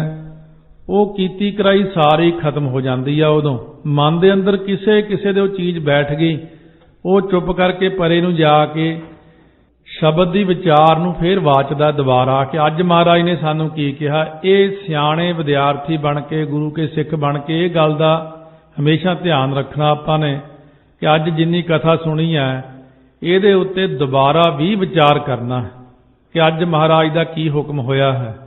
ਤਾਂ ਸਤਿਗੁਰੂ ਮਹਾਰਾਜ ਕਹਿੰਦੇ ਨੇ ਫੇਰ ਆਪਣੇ ਮਨ ਦੇ ਅੰਦਰੋਂ ਵਿਚਾਰ ਜਦੋਂ ਵਸ ਗਈ, ਟਿਕ ਗਈ ਹਿਰਦੇ ਦੇ ਅੰਦਰ, ਤਾਂ ਫਿਰ ਆਪਣਾ ਮਨ ਟਿਕ ਜਾਂਦਾ। ਫਿਰ ਨਾਮ ਵਾਲੇ ਪਾਸੇ ਨੂੰ ਮਨ ਜੁੜ ਜਾਂਦਾ। ਨਾਨਕ ਸ਼ਬਦੀ ਸੱਚੋ ਹੈ, ਕਰਮੀ ਪੱਲੇ ਪਾਏ। ਮਹਾਰਾਜ ਕਥਨ ਕਰਦੇ ਨੇ ਕਿ ਗੁਰੂ ਉਪਦੇਸ਼ ਵਿੱਚ ਸੱਚ ਦੀ ਪ੍ਰਾਪਤੀ ਹੈ। ਸ਼ਬਦੀਏ ਜੋ ਗੁਰੂ ਸਾਹਿਬ ਜੀ ਹਨ ਉਹਨਾਂ ਦਾ ਜਿਹੜਾ ਉਪਦੇਸ਼ ਬਿਲਕੁਲ ਸੱਚਾ ਹੈ, ਪਰ ਕਰਮੀ ਪੱਲੇ ਪਾਏ। ਕਰਮੀ ਹੁੰਦੇ ਭਾਗਾਂ ਵਾਲੇ। ਭਾਗਾਂ ਵਾਲੇ ਜਿਹੜੇ ਜੀਵ ਹੁੰਦੇ ਉਹ ਬੁੱਧੀ ਰੂਪ ਪੱਲੇ ਵਿੱਚ ਸਤਿਗੁਰੂ ਦੇ ਉਪਦੇਸ਼ ਨੂੰ ਵਸਾਉਂਦੇ ਨੇ। ਆ ਮੈਨੂੰ ਮਹਾਰਾਜ ਨੇ ਕੀ ਕਿਹਾ, ਅੱਜ ਮੈਂ ਉਹਦੇ ਤੇ ਅਮਲ ਕਰਾਂ। ਆਪ ਸੰਗਤਾਂ ਬਾਣੀ ਕੰਠ ਕਰੋ, ਅੱਜ ਦਾ ਉਪਦੇਸ਼ ਹੈ ਆਪਾਂ ਨੂੰ। ਜੇਬ ਦੇ ਵਿੱਚ ਛੋਟੀ ਜਿਹੀ ਡਾਇਰੀ ਰੱਖ ਲਓ, ਪੈਨ ਰੱਖੋ ਕੋਲੇ। ਕਈ ਕਹਿੰਦੇ ਬਾਣੀ ਕੰਠ ਨਹੀਂ ਹੁੰਦੀ। ਮਹਾਂਪੁਰਖਾਂ ਦੇ ਦੱਸੇ ਤਰੀਕੇ ਅਨੁਸਾਰ ਜਦੋਂ ਮੈਂ ਜਾਪ ਸਾਹਿਬ ਕੰਠ ਕੀਤਾ, ਮੈਂ ਕਿਹਾ ਜਾਪ ਸਾਹਿਬ ਕੰਠ ਨਹੀਂ ਹੁੰਦਾ। ਮਹਾਂਪੁਰਖ ਕਹਿਣ ਲੱਗੇ 2 ਪਹਿਲੀਆਂ ਪੰਕਤੀਆਂ ਲਿਖ ਲੈ ਕਾਪੀ ਤੇ। ਉਹ ਸਾਡੇ ਕੋਲ ਕਾਪੀਆਂ ਸੀ। ਕਹਿੰਦੇ ਫਿਰ ਕੰਠ ਕਰ ਲੈ। ਮੈਂ ਜੀ ਕੰਠ ਹੋ ਗਈਆਂ। ਨਮਸਤੁਅੰਗ ਕਾਲੇ, ਨਮਸਤੁਅੰਗ ਕਿਰਪਾਲੇ, ਨਮਸਤੰਗ ਰੂਪੇ, ਨਮਸਤੰਗ ਨੂਪੇ। ਕਹਿੰਦੇ ਹੁਣ 2 ਹੋਰ ਲਿਖ ਲੈ। ਫਿਰ 2 ਹੋਰ ਲਿਖ ਲਈਆਂ, ਫਿਰ 4 ਕੰਠ ਹੋ ਗਈਆਂ। 4 ਪੰਕਤੀਆਂ ਕੰਠ ਹੋ ਗਈਆਂ। ਕਹਿੰਦੇ ਹੁਣ 2 2 2 ਕਰਕੇ ਲਿਖੀ ਜਾਓ, ਕੰਠ ਕਰੀ ਜਾਓ, ਲਿਖੀ ਜਾਓ, ਕੰਠ ਕਰੀ ਜਾਓ। ਜਿੰਨੀ ਮਰਜ਼ੀ ਬਾਣੀ ਮਹਿੰਗੀ ਹੋਵੇ, ਜੇ ਦੋ ਦੋ ਪੰਕਤੀਆਂ ਕਰਕੇ ਲਿਖ ਕੇ ਕੰਠ ਕਰੀਏ ਸਾਰੀ ਯਾਦ ਹੋ ਜਾਂਦੀ। ਕੋਈ ਇੱਕ ਅਨਪੜ੍ਹ ਬਜ਼ੁਰਗ ਸੀ, ਉਹਨੇ ਅੰਮ੍ਰਿਤ ਛਕਿਆ, ਨਹੀਂ ਸੀ ਗਿਆ ਕਦੇ ਸਕੂਲ, ਊੜਾ ਐੜਾ ਸਿੱਖਿਆ ਉਹਨੇ। ਉਸ ਬਜ਼ੁਰਗ ਨੇ ਕੀ ਕੀਤਾ, ਰੋਜ਼ ਇੱਕ ਪੰਕਤੀ ਕੰਠ ਕਰਨੀ ਸ਼ੁਰੂ ਕੀਤੀ। ਸਿਰਫ ਇੱਕ ਪੰਕਤੀ ਜੇ ਰੋਜ਼ ਕੰਠ ਕਰੋ, ਇੱਕ ਸਾਲ ਵਿੱਚ 5 ਬਾਣੀਆਂ ਕੰਠ ਹੋ ਜਾਂਦੀਆਂ ਨੇ। ਤੇ ਜੇ ਆਪਾਂ ਨੂੰ ਹੁਣ ਕੰਠ ਹੀ ਨਹੀਂ ਬਾਣੀ, ਤੇ ਜੇ ਆਪਣੇ ਪੰਥ ਵਿੱਚ ਸਾਰਿਆਂ ਤੋਂ ਗੱਲਾਂ ਸੁਣੋ ਨਾ, ਸਟੇਜਾਂ ਤੇ ਦੂਜੇ ਤੀਜੇ ਧੂਆਂ ਧਾਰ ਗੱਲਾਂ ਕਰਦੇ ਨੇ। ਜੇ ਇਹਨਾਂ ਨੂੰ ਪੁੱਛਣਾ ਹੋਵੇ ਖੜ ਕੇ ਵੀ ਹਾਂ ਬਈ ਲਾਈਨ ਲਾ ਕੇ ਕਿੰਨੀ ਬਾਣੀ ਕੰਠ ਹੈ, ਉੱਥੇ ਹੀ ਜਿਵੇਂ ਖਤਮ ਹੀ ਹੋ ਜਾਂਦੀ ਗੱਲ। ਬਸ ਬਾਣੀ ਤਾਂ ਜੀ ਕੰਠ ਨਹੀਂ। ਇਤਿਹਾਸ ਦੀ ਕੋਈ ਗੱਲ ਪੁੱਛ ਲਓ, ਆਉਂਦੀ ਨਹੀਂ ਹੈ। ਜਦੋਂ ਇਤਿਹਾਸਕ ਕੋਈ ਗੱਲ ਹੀ ਨਹੀਂ ਪਤਾ, ਬਾਣੀ ਨਹੀਂ ਕੰਠ ਹੈ, ਆਪਾਂ ਨੂੰ ਗੱਲਾਂ ਬਹੁਤ ਜਿਹੜਾ ਬੰਦਾ ਕਰਨ ਵਾਲਾ ਕਈ ਵਾਰੀ ਦੇਖਣ ਨੂੰ ਲੱਗਦਾ। ਪਟਿਆਲੇ ਜਦੋਂ ਸਵੇਰੇ ਸਵੇਰੇ ਬਹੁਤ ਸਾਲ ਪਹਿਲਾਂ ਮੇਰੀ ਡਿਊਟੀ ਸੀ ਸਵੇਰੇ ਸੁਖਮਨੀ ਸਾਹਿਬ ਦਾ ਪਾਠ ਕਰਨ ਦੀ। ਫਿਰ ਬਾਅਦ ਵਿੱਚ ਉੱਠ ਕੇ ਅਸੀਂ ਦੇਗ ਵਰਤਾਉਣੀ ਸੰਗਤ ਨੂੰ। ਇੱਕ ਬਜ਼ੁਰਗ ਬਹੁਤ ਸੁੰਦਰ ਸੋਹਣਾ ਗੁਰਸਿੱਖ, ਬੜਾ ਸੁੰਦਰ ਦਾੜਾ, ਜਦੋਂ ਮੈਂ 5 ਪਿਆਰਿਆਂ ਦੀ ਦੇਗ ਵਰਤਾਉਣ ਲੱਗਿਆ, ਮੈਂ ਉਹਨੂੰ ਹੱਥ ਜੋੜ ਤੇ ਕਹਿੰਦਾ ਨਹੀਂ ਮੈਂ ਦੇਗ ਨਹੀਂ ਲੈਣੀ। ਮੈਂ ਉਹ ਤੇ ਬਹੁਤ ਸ਼ਰਧਾ ਕਰਦਾ ਸੀ ਵੀ ਰੋਜ਼ ਸੁਖਮਨੀ ਸਾਹਿਬ ਦਾ ਪਾਠ ਸੁਣਦਾ ਆ ਕੇ। ਜਦੋਂ ਬਾਹਰ ਅਸੀਂ ਸਰੋਵਰ ਵੱਲ ਨੂੰ ਗਏ ਹੱਥ ਧੋਣ ਟੂਟੀਆਂ ਤੇ, ਉੱਥੇ ਉਹ ਮਿਲੇ। ਮੈਂ ਕਿਹਾ ਬਜ਼ੁਰਗੋ ਤੁਸੀਂ ਦੇਗ ਨੂੰ ਨਾ ਕਰਤੀ, ਮੈਂ ਤਾਂ ਤੁਹਾਡੇ ਤੇ ਬਹੁਤ ਸ਼ਰਧਾ ਕਰਦਾ ਵੀ ਇੰਨਾ ਸੁੰਦਰ ਦਾੜਾ, ਇੰਨੇ ਗੁਰਸਿੱਖ, ਤੁਸੀਂ ਸਵੇਰੇ ਆਉਂਦੇ ਹੋ। ਉਹ ਕਹਿੰਦਾ ਜੀ ਮੈਂ ਹਲੇ ਅੰਮ੍ਰਿਤ ਨਹੀਂ ਛਕਿਆ। ਜਾਣਿਆ ਬਹੁਤ ਮਨ ਨੂੰ ਸੱਟ ਵੱਜੀ ਇਸ ਗੱਲ ਦੀ ਵੀ ਦੇਖੋ ਸਾਰੀ ਜ਼ਿੰਦਗੀ ਹੋ ਗਈ। ਮੈਂ ਕਿੰਨੀ ਉਮਰ ਹੋ ਗਈ? ਕਹਿੰਦਾ 65 ਸਾਲ ਉਮਰ ਹੈ ਹੁਣ ਮੇਰੀ। 65 ਸਾਲ ਦਾ ਹੋ ਕੇ ਜਦ ਗੁਰੂ ਵਾਲਾ ਨਹੀਂ ਤੂੰ ਬਣਿਆ। ਮਹਾਰਾਜ ਸੱਚੇ ਪਾਤਸ਼ਾਹ ਕਹਿੰਦੇ ਸੁੰਦਰ ਦਾੜਾ ਸਭ ਕੁਝ ਹੋਣਾ, ਪਰ ਪਤਾ ਨਹੀਂ ਕਿਹੜੀ ਗੱਲੋਂ ਲੈ ਕੇ ਆਪਾਂ ਗੁਰੂ ਵਾਲੇ ਨਹੀਂ ਬਣ ਸਕੇ। ਇਸ ਗੱਲ ਦਾ ਧਿਆਨ ਨਹੀਂ ਕੀਤਾ ਕਦੇ ਵੀ। ਸਾਨੂੰ ਕਿੱਡੀ ਵੱਡੀ ਮਹਾਰਾਜ ਨੇ ਬਖਸ਼ਿਸ਼ ਕੀਤੀ ਹੈ। ਬਾਣੀ ਕੰਠ ਹੋਣੀ ਬਹੁਤ ਜ਼ਰੂਰੀ ਹੈ, ਇਸ ਕਰਕੇ ਬਾਣੀ ਨੂੰ ਕੰਠ ਕਰੋ। ਬਾਣੀ ਕੰਠ ਕਰਨੀ ਤੇ ਬਾਣੀ ਬਹੁਤੀ ਪੜ੍ਹਨੀ ਤੇ ਸਿਮਰਨ ਬਹੁਤਾ ਕਰਨਾ, ਫੇਰ ਹੀ ਕਿਰਪਾ ਹੁੰਦੀ ਹੈ, ਫਿਰ ਸਤਿਗੁਰੂ ਮਹਾਰਾਜ ਦੀ ਬਖਸ਼ਿਸ਼ ਹੁੰਦੀ ਹੈ। ਆਪਾਂ ਨੂੰ ਜਦੋਂ ਆਪਾਂ ਪਾਠ ਨਹੀਂ ਕਰਦੇ, ਆਪਾਂ ਨੂੰ ਅੰਦਰੋਂ ਕਈ ਤਰ੍ਹਾਂ ਦੇ ਪ੍ਰਸ਼ਨ ਉੱਠਦੇ ਨੇ। ਪਰ ਜਿਹੜੇ ਬੰਦੇ ਰੋਜ਼ ਨਿਤਨੇਮੀ ਪ੍ਰੇਮੀ ਬਹੁਤ ਪਾਠ ਕਰਨ ਵਾਲੇ ਨੇ, ਉਹਨਾਂ ਦੇ ਅੰਦਰ ਪ੍ਰਸ਼ਨ ਹੀ ਨਹੀਂ ਖੜਾ ਹੁੰਦਾ ਕੋਈ। ਕਿਉਂ? ਉਹਨਾਂ ਦੇ ਅੰਦਰ ਨਾਮ ਹੈ। ਜਿਨ੍ਹਾਂ ਦੇ ਹਿਰਦੇ 'ਚ ਨਾਮ ਹੈ, ਜੇ ਉਹਨਾਂ ਨੂੰ ਪ੍ਰਸ਼ਨ ਉੱਠ ਵੀ ਖੜਾ ਹੋਇਆ, ਅੰਦਰੋਂ ਹੀ ਜਵਾਬ ਆ ਜਾਂਦਾ, ਨਾਲ ਅੰਦਰੋਂ ਹੀ ਅਨੁਭਵ ਹੋ ਜਾਂਦਾ। ਤੁਸੀਂ ਵੀ ਪ੍ਰੈਕਟੀਕਲ ਕਰਕੇ ਦੇਖੋ, ਕਦੇ ਕੋਈ ਪ੍ਰਸ਼ਨ ਉੱਠੇ, 15-20 ਮਿੰਟ ਬਹਿ ਕੇ ਵਾਹਿਗੁਰੂ ਵਾਹਿਗੁਰੂ ਕਰੋ, ਐਨ ਸਮਾਧੀ ਲਾ ਕੇ, ਫਿਰ ਪ੍ਰਸ਼ਨ ਕਰੋ ਵਾਹਿਗੁਰੂ ਜੀ ਆਹ ਪ੍ਰਸ਼ਨ ਹੈ, ਇਹਦਾ ਜਵਾਬ ਤੁਸੀਂ ਮੈਨੂੰ ਸੁਝਾ ਦਿਓ ਅੰਦਰੋਂ ਹੀ। ਸਤਿਗੁਰੂ ਅੰਦਰੋਂ ਹੀ ਸੁਝਾ ਦਿੰਦੇ ਔਰ ਪਤਾ ਲੱਗ ਜਾਂਦਾ ਕਿ ਅੱਛਾ ਇਹਦਾ ਇਹ ਜਵਾਬ ਹੈ। ਇਸ ਤਰ੍ਹਾਂ ਦੇ ਮਹਾਰਾਜ ਸੱਚੇ ਪਾਤਸ਼ਾਹ ਕਹਿੰਦੇ ਤੁਸੀਂ ਵੀ ਤਜਰਬੇ ਕਰੋ ਆਪਣੇ। ਪੌੜੀ ਹਰ ਅੰਦਰ ਬਾਹਰ ਇੱਕ ਤੂੰ ਜਾਣ ਹੈ ਭੇਤ। ਹੇ ਹਰੀ ਸਰੀਰ ਦੇ ਅੰਦਰ ਬਾਹਰ, ਹੈ ਵਾਹਿਗੁਰੂ ਬ੍ਰਹਿਮੰਡ ਦੇ ਅੰਦਰ ਬਾਹਰ ਇੱਕ ਤੂੰ ਹੀ ਹੈ। ਤੂੰ ਹੀ ਸਾਰਿਆਂ ਜੀਵਾਂ ਦੇ ਗੁੱਝੇ ਭੇਤ ਹਾਲ ਨੂੰ ਜਾਣਦਾ। ਆਪਣਾ ਗੁੱਝਾ ਭੇਤ ਵੱਖਰਾ, ਦਿਲ ਦੇ ਅੰਦਰ ਦੀਆਂ ਗੱਲਾਂ ਗਹਿਰਾਈ ਦੀਆਂ। ਤਲਹੀਲ ਜਿੱਥੇ ਹੈ ਆਪਣਾ ਹਿਰਦਾ, ਡੂੰਘਾ ਹਿਰਦਾ, ਉੱਥੇ ਤਲਹੀਲ ਵੱਜਦਾ ਉਹਦਾ ਨਾਮ। ਆਪਾਂ ਤਲਹੀਲ ਦੀਆਂ ਡੂੰਘੀਆਂ ਗੱਲਾਂ ਅੱਜ ਤੱਕ ਜਿਹੜੀਆਂ ਕਿਸੇ ਨੂੰ ਵੀ ਨਹੀਂ ਦੱਸੀਆਂ, ਕਿਸੇ ਨੂੰ ਪਤਾ ਹੀ ਨਹੀਂ ਉਹਨਾਂ ਗੱਲਾਂ ਬਾਰੇ, ਉਹ ਭੇਤ ਪਰਮੇਸ਼ਰ ਨੂੰ ਪਤਾ ਹੈ ਵੀ ਇਹਨੇ ਬਚਪਨ ਤੋਂ ਲੈ ਕੇ ਹੁਣ ਤੱਕ ਕਿੰਨੀਆਂ ਗੱਲਾਂ ਗਲਤ ਕੀਤੀਆਂ, ਕਿੰਨੀਆਂ ਠੀਕ ਕੀਤੀਆਂ, ਕਿੰਨੇ ਪੁੰਨ ਕੀਤੇ, ਕਿੰਨੇ ਦਾਨ ਕੀਤੇ, ਕਿੰਨਾ ਨਾਮ ਜਪਿਆ, ਕੀ ਗੁਨਾਹ ਕੀਤੇ ਨੇ। ਅੰਤਰੀਵ ਲੋਕਵੇਂ ਛਿਪਵੇਂ ਗੁਨਾਹ। ਬਾਹਰ ਦੁਨੀਆ ਨੂੰ ਨਹੀਂ ਪਤਾ ਉਹਦੇ ਬਾਰੇ। ਦੁਨੀਆ ਕਹਿੰਦੀ ਇਹਦੇ ਵਰਗਾ ਬੰਦਾ ਹੀ ਨਹੀਂ ਕੋਈ। ਉਹ ਵੀ ਕਹਿੰਦਾ ਵੀ ਸਭ ਕੁਝ ਕਰਦੇ ਕਰਾਉਂਦੇ ਵੀ ਕਿਰਪਾ ਨਹੀਂ ਹੋ ਰਹੀ ਮੇਰੇ ਤੇ। ਤੇ ਜਦੋਂ ਜਾ ਕੇ ਪਰਮੇਸ਼ਰ ਜੀ ਨੂੰ ਪੁੱਛੀਏ ਵੀ ਇਹਦੇ ਤੇ ਕਿਰਪਾ ਨਹੀਂ ਹੋ ਰਹੀ, ਕਹਿੰਦੇ ਇਹਨੂੰ ਪੁੱਛ ਵੀ ਆਪਣੇ ਹਿਰਦੇ 'ਚ ਆਪ ਹੀ ਝਾਕ ਕੇ ਦੇਖ ਲਵੇ ਇਹਦੇ ਅੰਦਰ ਗੁਨਾਹ ਕਿੰਨੇ ਛੁਪੇ ਪਏ ਨੇ। ਜੋ ਕੀਚੈ ਸੋ ਹਰ ਜਾਣਦਾ, ਮੇਰੇ ਮਨ ਹਰ ਚੇਤ।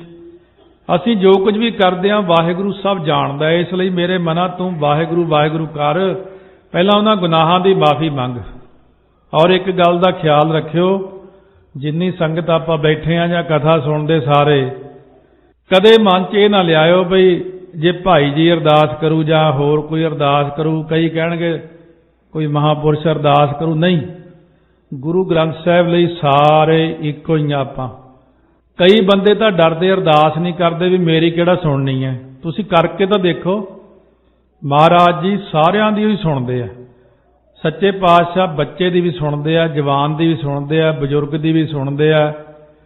ਚਾਹੇ ਤੁਹਾਡਾ ਹੁਣ ਅੰਮ੍ਰਿਤ ਵੀ ਨਹੀਂ ਛਕਿਆ ਹੋਇਆ, ਚਾਹੇ ਰਹਿਤ ਕੁਰਹਿਤ ਕੁਝ ਵੀ ਹੈ, ਡਾਕਟਰ ਨੇ ਤਾਂ ਹਰੇਕ ਰੋਗੀ ਨੂੰ ਦਵਾਈ ਦੇਣੀ ਹੁੰਦੀ ਹੈ। ਮੇਰਾ ਵੈਦ ਗੁਰੂ ਗੋਬਿੰਦਾ, ਹਰ ਹਰ ਨਾਮ ਔਖਦ ਮੁਖ ਦੇਵੈ, ਕਾਟੈ ਜਮ ਕੀ ਫੰਦਾ। ਸਤਿਗੁਰੂ ਅੱਗੇ ਖੜ ਕੇ ਬੇਨਤੀ ਕਰਕੇ ਤਾਂ ਦੇਖੋ ਕਿ ਮਹਾਰਾਜ ਸੱਚੇ ਪਾਤਸ਼ਾਹ ਜਿਹੀ ਜੀ ਆਉਂਦੀ ਉਹੀ ਜੀ ਕਰ ਲਓ। ਕੋਈ ਜ਼ਰੂਰੀ ਨਹੀਂ ਕਿ ਤੁਹਾਨੂੰ ਨਹੀਂ ਆਉਂਦੀ ਅਰਦਾਸ ਕਰਨੀ। ਐਨ ਪਿਆਰ ਨਾਲ ਗੁਰਾਂ ਦੇ ਅੱਗੇ ਖੜ ਕੇ ਸੱਚੇ ਪਾਤਸ਼ਾਹ ਤੁਸੀਂ ਤਿੰਨਾਂ ਲੋਕਾਂ ਦੇ ਮਾਲਕ ਹੋ ਜੀ, ਗਰੀਬ ਨਵਾਜ, ਬੇਨਤੀ ਕਰੋ ਗੁਰਾਂ ਦੇ ਚਰਨਾਂ 'ਚ, ਮਹਾਰਾਜ ਸਾਨੂੰ ਵੀ ਸਿੱਖੀ ਬਖਸ਼ ਦਿਓ, ਨਾਮਦਾਨ ਬਖਸ਼ ਦਿਓ। ਆਹ ਲੈਟਰੀ ਜੀ ਹੈ ਸਾਰੀ ਦੁਨੀਆ 'ਚ, ਹਰੇਕ ਜਗ੍ਹਾ ਲੈਟਰੀ। ਇੱਥੇ ਲੋਟੋ ਕਹਿੰਦੇ ਆ, ਸਭ ਕੋਈ ਪਾਉਂਦਾ ਇਹਨੂੰ, ਚੋਰੀ ਛਿੱਪੇ ਇੱਧਰ ਉੱਧਰ ਹੋ ਕੇ ਕਦੀ ਚੱਲ ਜੇ ਦਾ ਲੱਗ ਗਿਆ। ਹਨੇਰੇ 'ਚ ਤੀਰ ਮਾਰਦਾ ਹੀ ਹੈ ਨਾ, ਲੱਗ ਗਿਆ ਨਹੀਂ ਨਾ ਸਹੀ। ਚਲੋ ਇੱਥੇ ਵੀ ਇੱਦਾਂ ਹੀ ਚੱਲ ਪੋ, ਬੇਨਤੀ ਤਾਂ ਕਰਕੇ ਦੇਖ ਲਓ। ਉੱਥੇ ਹਨੇਰੇ 'ਚ ਤੀਰ ਬਥੇਰੀ ਥਾਈਂ ਮਾਰਦੇ ਦੁਨੀਆ, ਚੱਲ ਜੇ ਲੱਗ ਗਿਆ ਦਾ ਦੇਖੀ ਜਾਓ, ਨਹੀਂ ਹੰਨੇ ਜਾਂ ਬੰਨੇ। ਇੱਥੇ ਵੈਸੇ ਹਨੇਰੇ ਵਾਲਾ ਤੀਰ ਨਹੀਂ ਹੈ, ਇੱਥੇ ਤਾਂ ਸਤਿਗੁਰੂ ਤੁਹਾਨੂੰ ਉਡੀਕ ਰਹੇ ਨੇ ਵੀ ਜੇ ਕੋਈ ਆ ਕੇ ਗੁਰਸਿੱਖ ਮੇਰੇ ਕੋਲ ਬੇਨਤੀ ਕਰੇ, ਸਭ ਨਿਧਾਨ 10 ਅਸ਼ਟ ਸਿਧਾਨ ਠਾਕੁਰ ਕਰ ਤਾਲ ਧਰਿਆ। ਮਹਾਰਾਜ ਤਾਂ ਹੱਥ ਦੀ ਤਲੀ ਤੇ ਸਾਰਾ ਕੁਝ ਰੱਖ ਕੇ ਤੁਹਾਡੇ ਲਈ ਬੈਠੇ ਨੇ, ਕਹਿੰਦੇ ਇਹ ਮੈਥੋਂ ਮੰਗਦੇ ਹੀ ਨਹੀਂ ਹੈ। ਤੁਸੀਂ ਕਦੇ ਮਹਾਰਾਜ ਤੋਂ ਆਪਣੇ ਦਿਲ ਦੇ ਅੰਦਰ ਝਾਕ ਕੇ ਦੇਖੋ, ਅੱਜ ਤੱਕ ਤੁਸੀਂ ਮਹਾਰਾਜ ਤੋਂ ਇੰਡੀਆ ਤੋਂ ਲੈ ਕੇ ਜਦੋਂ ਚੱਲੇ ਸੀ ਉੱਥੋਂ, ਇਹ ਮਹਾਰਾਜ ਮੇਰਾ ਪਾਸਪੋਰਟ ਜਲਦੀ ਬਣ ਜੇ, ਮੇਰਾ ਵੀਜ਼ਾ ਲੱਗ ਜੇ, ਮੈਂ ਪੱਕਾ ਹੋ ਜਾ, ਮੈਂ ਅਖੰਡ ਪਾਠ ਕਰਾਵਾਂਗਾ, ਇਹ ਸਾਰੀਆਂ ਗੱਲਾਂ ਮੰਗੀਆਂ। ਸ਼ਾਦੀ ਹੋ ਜੇ, ਮਹਾਰਾਜ ਸਾਨੂੰ ਬੱਚੇ ਹੀ ਦਾਤ ਬਖਸ਼ੋ, ਸਾਨੂੰ ਨੌਕਰੀ ਦਿਓ, ਕੀ ਨਹੀਂ ਮੰਗਿਆ ਅੱਜ ਤੱਕ, ਸਭ ਕੁਝ ਮੰਗਿਆ। ਪਰ ਸੱਚੇ ਦਿਲੋਂ ਇਹ ਗੱਲ ਕਹੋ ਸਾਰੀ ਸੰਗਤ ਵੀ ਅੱਜ ਤੱਕ ਗੁਰੂ ਗ੍ਰੰਥ ਸਾਹਿਬ ਦੇ ਸਾਹਮਣੇ ਖੜ ਕੇ ਤੁਸੀਂ ਨਾਮਦਾਨ ਮੰਗਿਆ ਹੋਵੇ ਕਿਸੇ ਨੇ, ਕੀ ਕਹਿਣਾ 10-20 ਜਾਣੇ ਨਿਕਲੇ ਆਉਣ, ਚਲੋ ਬੀਜ ਨਾਸ ਨਹੀਂ ਹੁੰਦਾ। ਕਦੇ ਇਹ ਖੜ ਕੇ ਕਿਹਾ ਮਹਾਰਾਜ ਨੂੰ ਸਾਰਿਆਂ ਨੇ, ਸੱਚੇ ਪਾਤਸ਼ਾਹ ਸਾਨੂੰ ਸਿੱਖੀ ਦਿਓ, ਸਾਡੇ ਪਰਿਵਾਰ ਨੂੰ ਵੀ ਸਿੱਖੀ ਬਖਸ਼ੋ ਮਹਾਰਾਜ? ਕਿਹਾ ਹੀ ਨਹੀਂ। ਕਹਿੰਦੇ ਸਿੱਖੀ ਦੀ ਲੋੜ ਨਹੀਂ, ਨਾਮ ਦੀ ਲੋੜ ਨਹੀਂ, ਪਦਾਰਥਾਂ ਦੀ ਲੋੜ ਹੈ, ਪਦਾਰਥ ਦੇ ਦਿਓ। ਸਤਿਗੁਰੂ ਕਹਿੰਦੇ ਪਦਾਰਥ ਤਾਂ ਮੈਂ ਤੁਹਾਨੂੰ ਬਹੁਤ ਦੇ ਦਿਆਂ, ਪਰ ਕਹਿੰਦੇ ਮੈਨੂੰ ਪਤਾ ਕਿ ਪਦਾਰਥਾਂ ਨੇ ਨਾਲ ਨਹੀਂ ਜਾਣਾ। ਸਤਿਗੁਰੂ ਸਾਨੂੰ ਤਾਰਦੇ ਨੇ। ਸਤ ਦੀ ਪ੍ਰਾਪਤੀ ਕਰਾਉਣ ਵਾਲੇ ਗੋ ਅਗਿਆਨ ਦਾ ਹਨੇਰਾ ਮੇਟ ਕੇ ਉਹ ਰੂਹ ਕਰਦੇ ਨੇ ਜੋ ਪ੍ਰਕਾਸ਼, ਉਹਨਾਂ ਨੂੰ ਕਹਿੰਦੇ ਸਤ ਗੁਰੂ, ਸਤ ਸੰਗਤ, ਸਤ ਨਾਮ। ਤੋ ਇਸ ਕਰਕੇ ਮਹਾਰਾਜ ਸੱਚੇ ਪਾਤਸ਼ਾਹ ਕਹਿੰਦੇ ਨੇ ਵਾਹਿਗੁਰੂ ਸਾਰਾ ਕੁਝ ਜਾਣਦਾ ਹੈ, ਮੇਰੇ ਅੰਦਰ ਦੀਆਂ ਜਾਣਦਾ ਹੈ, ਉਹਦੇ ਤੋਂ ਲੁਕਾਉਣਾ ਕੀ ਆਪਾਂ ਨੇ। ਸੋ ਡਰੈ ਜੇ ਪਾਪ ਕਮਾਉਂਦਾ ਧਰਮੀ ਵਿਗਸੇਤ। ਉਹ ਬੰਦਾ ਡਰਦਾ ਜਿਹੜਾ ਪਾਪ ਕਰਮ ਕਮਾਉਂਦਾ। ਧਰਮੀ ਪੁਰਸ਼ ਹਮੇਸ਼ਾ ਵਿਗਸੇਤ ਖੁਸ਼ ਰਹਿੰਦਾ। ਇੱਥੇ ਗੁਰੂ ਅਤੇ ਸਿੱਖ ਦੀ ਇੱਕ ਸੰਧੀ ਹੁੰਦੀ ਆਪਸ ਵਿੱਚ। ਸੋ ਡਰੈ ਜੇ ਪਾਪ ਕਮਾਉਂਦਾ। ਕਈ ਗੁਰਾਂ ਦੇ ਅੱਗੇ ਡਰਦੇ ਹੋਏ 10 ਸਰੂਪਾਂ ਵੇਲੇ ਕਈ ਸਾਖੀਆਂ ਹੋਈਆਂ ਨੇ, ਬਹੁਤ ਆ ਕੇ ਝੁਕਣਾ, ਬਹੁਤਾ ਜ਼ਿਆਦੇ ਝੁਕਣ ਤੋਂ ਵੀ ਪਤਾ ਲੱਗ ਜਾਂਦਾ ਹੈ। ਅਪਰਾਧੀ ਦੂਣਾ ਨਿਵੈ ਜੋ ਹੰਤਾ ਮਿਰਗਾਹੇ। ਸਤਿਗੁਰੂ ਦੇਖ ਲੈਂਦੇ ਨੇ ਕਿ ਇਹ ਝੁਕਿਆ ਉਸ ਤਰ੍ਹਾਂ ਨਹੀਂ ਜਿਵੇਂ ਝੁਕਣਾ ਚਾਹੀਦਾ, ਧਰਮੀ ਪੁਰਸ਼ ਵਾਂਗੂ ਨਹੀਂ ਝੁਕਿਆ, ਜ਼ਰੂਰ ਕੋਈ ਗਲਤੀ ਹੈ ਇਹਦੇ 'ਚ।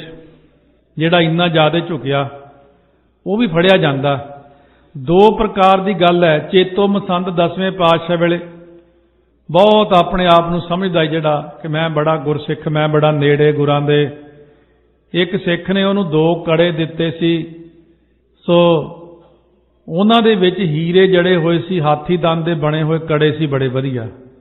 ਉਹ ਦਿੱਤੇ ਸੀ ਮਾਤਾ ਗੁਜਰ ਕੌਰ ਵਾਸਤੇ, ਮਾਤਾਵਾਂ ਲਈ ਦਿੱਤੇ।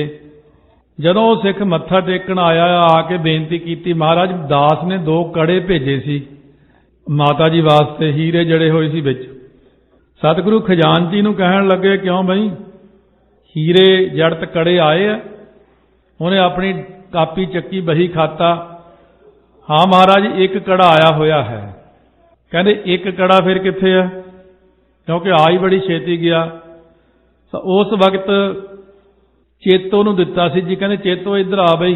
ਮਹਾਰਾਜ ਦੀ ਉਮਰ ਉਦੋਂ ਛੋਟੀ ਸੀ, 14 ਕੁ ਸਾਲ। ਚੇਤੋ ਮਸੰਦ ਸੀ ਵਾਹਵਾ ਪੱਕੜ ਜਿਹਾ, ਤੇ ਆ ਕੇ ਸਾਹਮਣੇ ਖੜਾ। ਹਾਂ ਮਹਾਰਾਜ ਮੈਂ ਤਾਂ ਜਮ੍ਹਾਂ ਕਰਾਤੇ ਸੀ, ਇਹ ਝੂਠ ਬੋਲਦਾ। ਕਹਿੰਦਾ ਇਹਨੇ ਦਿੱਤੇ ਹੀ ਨਹੀਂ, ਉਹ ਮੁੱਕਰ ਗਿਆ, ਇਹਨੇ ਦਿੱਤਾ ਹੀ ਇੱਕ ਸੀ। ਉਹ ਕਹਿੰਦਾ ਇਹਨੇ ਵੀ ਗਲਤ ਕਿਹਾ। ਅੰਤਰਜਾਮੀ ਸਤਿਗੁਰੂ ਕਹਿੰਦੇ ਇਹ ਗੱਲ ਸੁਣੂ ਰਿਹਾ, ਮੈਂ ਕੰਨ 'ਚ ਗੱਲ ਕਰਨੀ ਤੇਰੇ। ਉਸ ਵਕਤ ਮਹਾਰਾਜ ਨੇ, ਉਹਨੇ ਸੋਚਿਆ ਕੰਨ 'ਚ ਗੱਲ ਕਰਨੀ। ਸਤਿਗੁਰਾਂ ਨੇ ਇੱਕ ਥੱਪੜ ਮਾਰਿਆ ਬੜੀ ਜ਼ੋਰ ਦੀ। ਦਸਤਾਰ ਦਸੂਰ ਹੋ ਗਈ ਲੈ ਕੇ, ਉਹਦੇ ਜੂੜੇ ਦੇ ਵਿੱਚ ਉਹ ਕੜਾ ਫਸਾਇਆ ਹੋਇਆ ਸੀ। ਸਤਿਗੁਰੂ ਕਹਿੰਦੇ ਤੂੰ ਮੈਨੂੰ ਇਉਂ ਜਾਣਦਾ, ਮੇਰੀ ਉਮਰ ਛੋਟੀ ਹੈ, ਤੂੰ ਮੈਨੂੰ ਸਮਝਦਾ ਬੱਚਾ, ਇਹਨੂੰ ਗਿਆਨ ਨਹੀਂ। ਤੁਸੀਂ ਕੀ ਸਮਝਦੇ ਹੋ ਗੁਰਤਾ ਗੱਦੀ ਤੇ ਜੇ ਅਸੀਂ ਬੈਠ ਗਏ ਤਾਂ ਸਾਨੂੰ ਗਿਆਨ ਨਹੀਂ ਕਿਸੇ ਗੱਲ ਦਾ। ਉਸ ਵਕਤ ਮਹਾਰਾਜ ਸੱਚੇ ਪਾਤਸ਼ਾਹ ਨੇ ਫਿਰ ਕਿਹਾ, ਕਹਿੰਦੇ ਚੇਤੋ ਤੂੰ ਚੋਰੀਆਂ ਬਹੁਤ ਕੀਤੀਆਂ ਗੁਰੂ ਘਰ 'ਚ, ਤੂੰ ਗੁਰੂ ਤੋਂ ਨਾ ਹਮੇਸ਼ਾ ਪਖੰਡ ਕਰਕੇ ਇਹੋ ਜਿਹਾ ਤੂੰ ਨਿਡਰ ਜਿਹਾ ਹੋ ਗਿਆ ਕਿ ਪਖੰਡ ਚੋਰੀ ਪਾਪ ਕਰਕੇ ਵੀ ਗੁਰੂ ਤੋਂ ਡਰਨੋਂ ਹਟ ਗਿਆ। ਮਹਾਰਾਜ ਕਹਿੰਦੇ ਤੂੰ ਇੱਥੋਂ ਦੇਖ ਨਰਕਾਂ ਨੂੰ ਜਾਏਗਾ, ਉੱਥੇ ਸਜ਼ਾ ਪਾਏਗਾ, ਪਤਾ ਨਹੀਂ ਕਿੰਨੀ ਦੇਰ ਤੈਨੂੰ ਧਰਮ ਰਾਜਾ ਨਰਕਾਂ 'ਚ ਰੱਖੇ, ਸਜ਼ਾ ਦੇਵੇ। ਮੈਂ ਚਾਹੁੰਦਾ ਤੂੰ ਸੱਚਖੰਡ ਚਲਿਆ ਜਾਂਦਾ। ਕਹਿੰਦੇ ਮਹਾਰਾਜ ਮਾਫ ਕਰ ਦਿਓ ਜੀ, ਕਿਰਪਾ ਕਰ ਦਿਓ ਜੀ, ਬਖਸ਼ ਲਓ ਜੀ। ਸਤਿਗੁਰੂ ਕਹਿੰਦੇ ਉਹ ਉੱਥੇ ਸਾਹਮਣੇ ਖੜਾ ਹੋ ਜਾ ਬਈ। ਸਾਹਮਣੇ ਖੜਾ ਕਰਕੇ ਗੁਰਾਂ ਨੇ ਮੱਥੇ 'ਚ ਇੱਕ ਤੀਰ ਮਾਰਿਆ, ਭੇਜਤਾ ਸੱਚਖੰਡ ਨੂੰ। ਕਹਿੰਦੇ ਸੱਚਖੰਡ ਚਲਾ ਜਾ, ਤੈਨੂੰ ਅਸੀਂ ਵੀ ਬਖਸ਼ ਲੈਂਦੇ ਹਾਂ। ਸੋ ਇਸ ਕਰਕੇ ਸਤਿਗੁਰੂ ਮਹਾਰਾਜ ਸੱਚੇ ਪਾਤਸ਼ਾਹ ਕਹਿੰਦੇ ਨੇ ਇੱਕ ਉਹ ਹੁੰਦੇ ਨੇ ਧਰਮੀ ਬਖਸ਼ੇਤ। ਦੋ ਪ੍ਰਕਾਰ ਦਾ ਪਿਆਰ ਹੈ, ਇੱਕ ਤਾਂ ਪਖੰਡੀ ਪਿਆਰ, ਗਲਤੀਆਂ ਵੀ ਕਰੀ ਜਾਣੀਆਂ ਤੇ ਉੱਤੋਂ ਪਿਆਰ ਵੀ ਸ਼ੋਅ ਕਰੀ ਜਾਣਾ, ਚੱਲ ਮਹਾਰਾਜ ਨੂੰ ਕਿਹੜਾ ਪਤਾ ਲੱਗਣਾ। ਇੱਕ ਉਹ ਹੁੰਦਾ ਧਰਮੀ ਪੁਰਸ਼, ਹਮੇਸ਼ਾ ਬਖਸ਼ੇਤ ਹੁੰਦਾ, ਖੁਸ਼ ਰਹਿੰਦਾ। ਉਹਦੀ ਤੇ ਗੁਰੂ ਦੀ ਅੰਦਰਲੀ ਸੰਧੀ ਇੱਕ ਹੋ ਜਾਂਦੀ ਆਪਸ ਵਿੱਚ।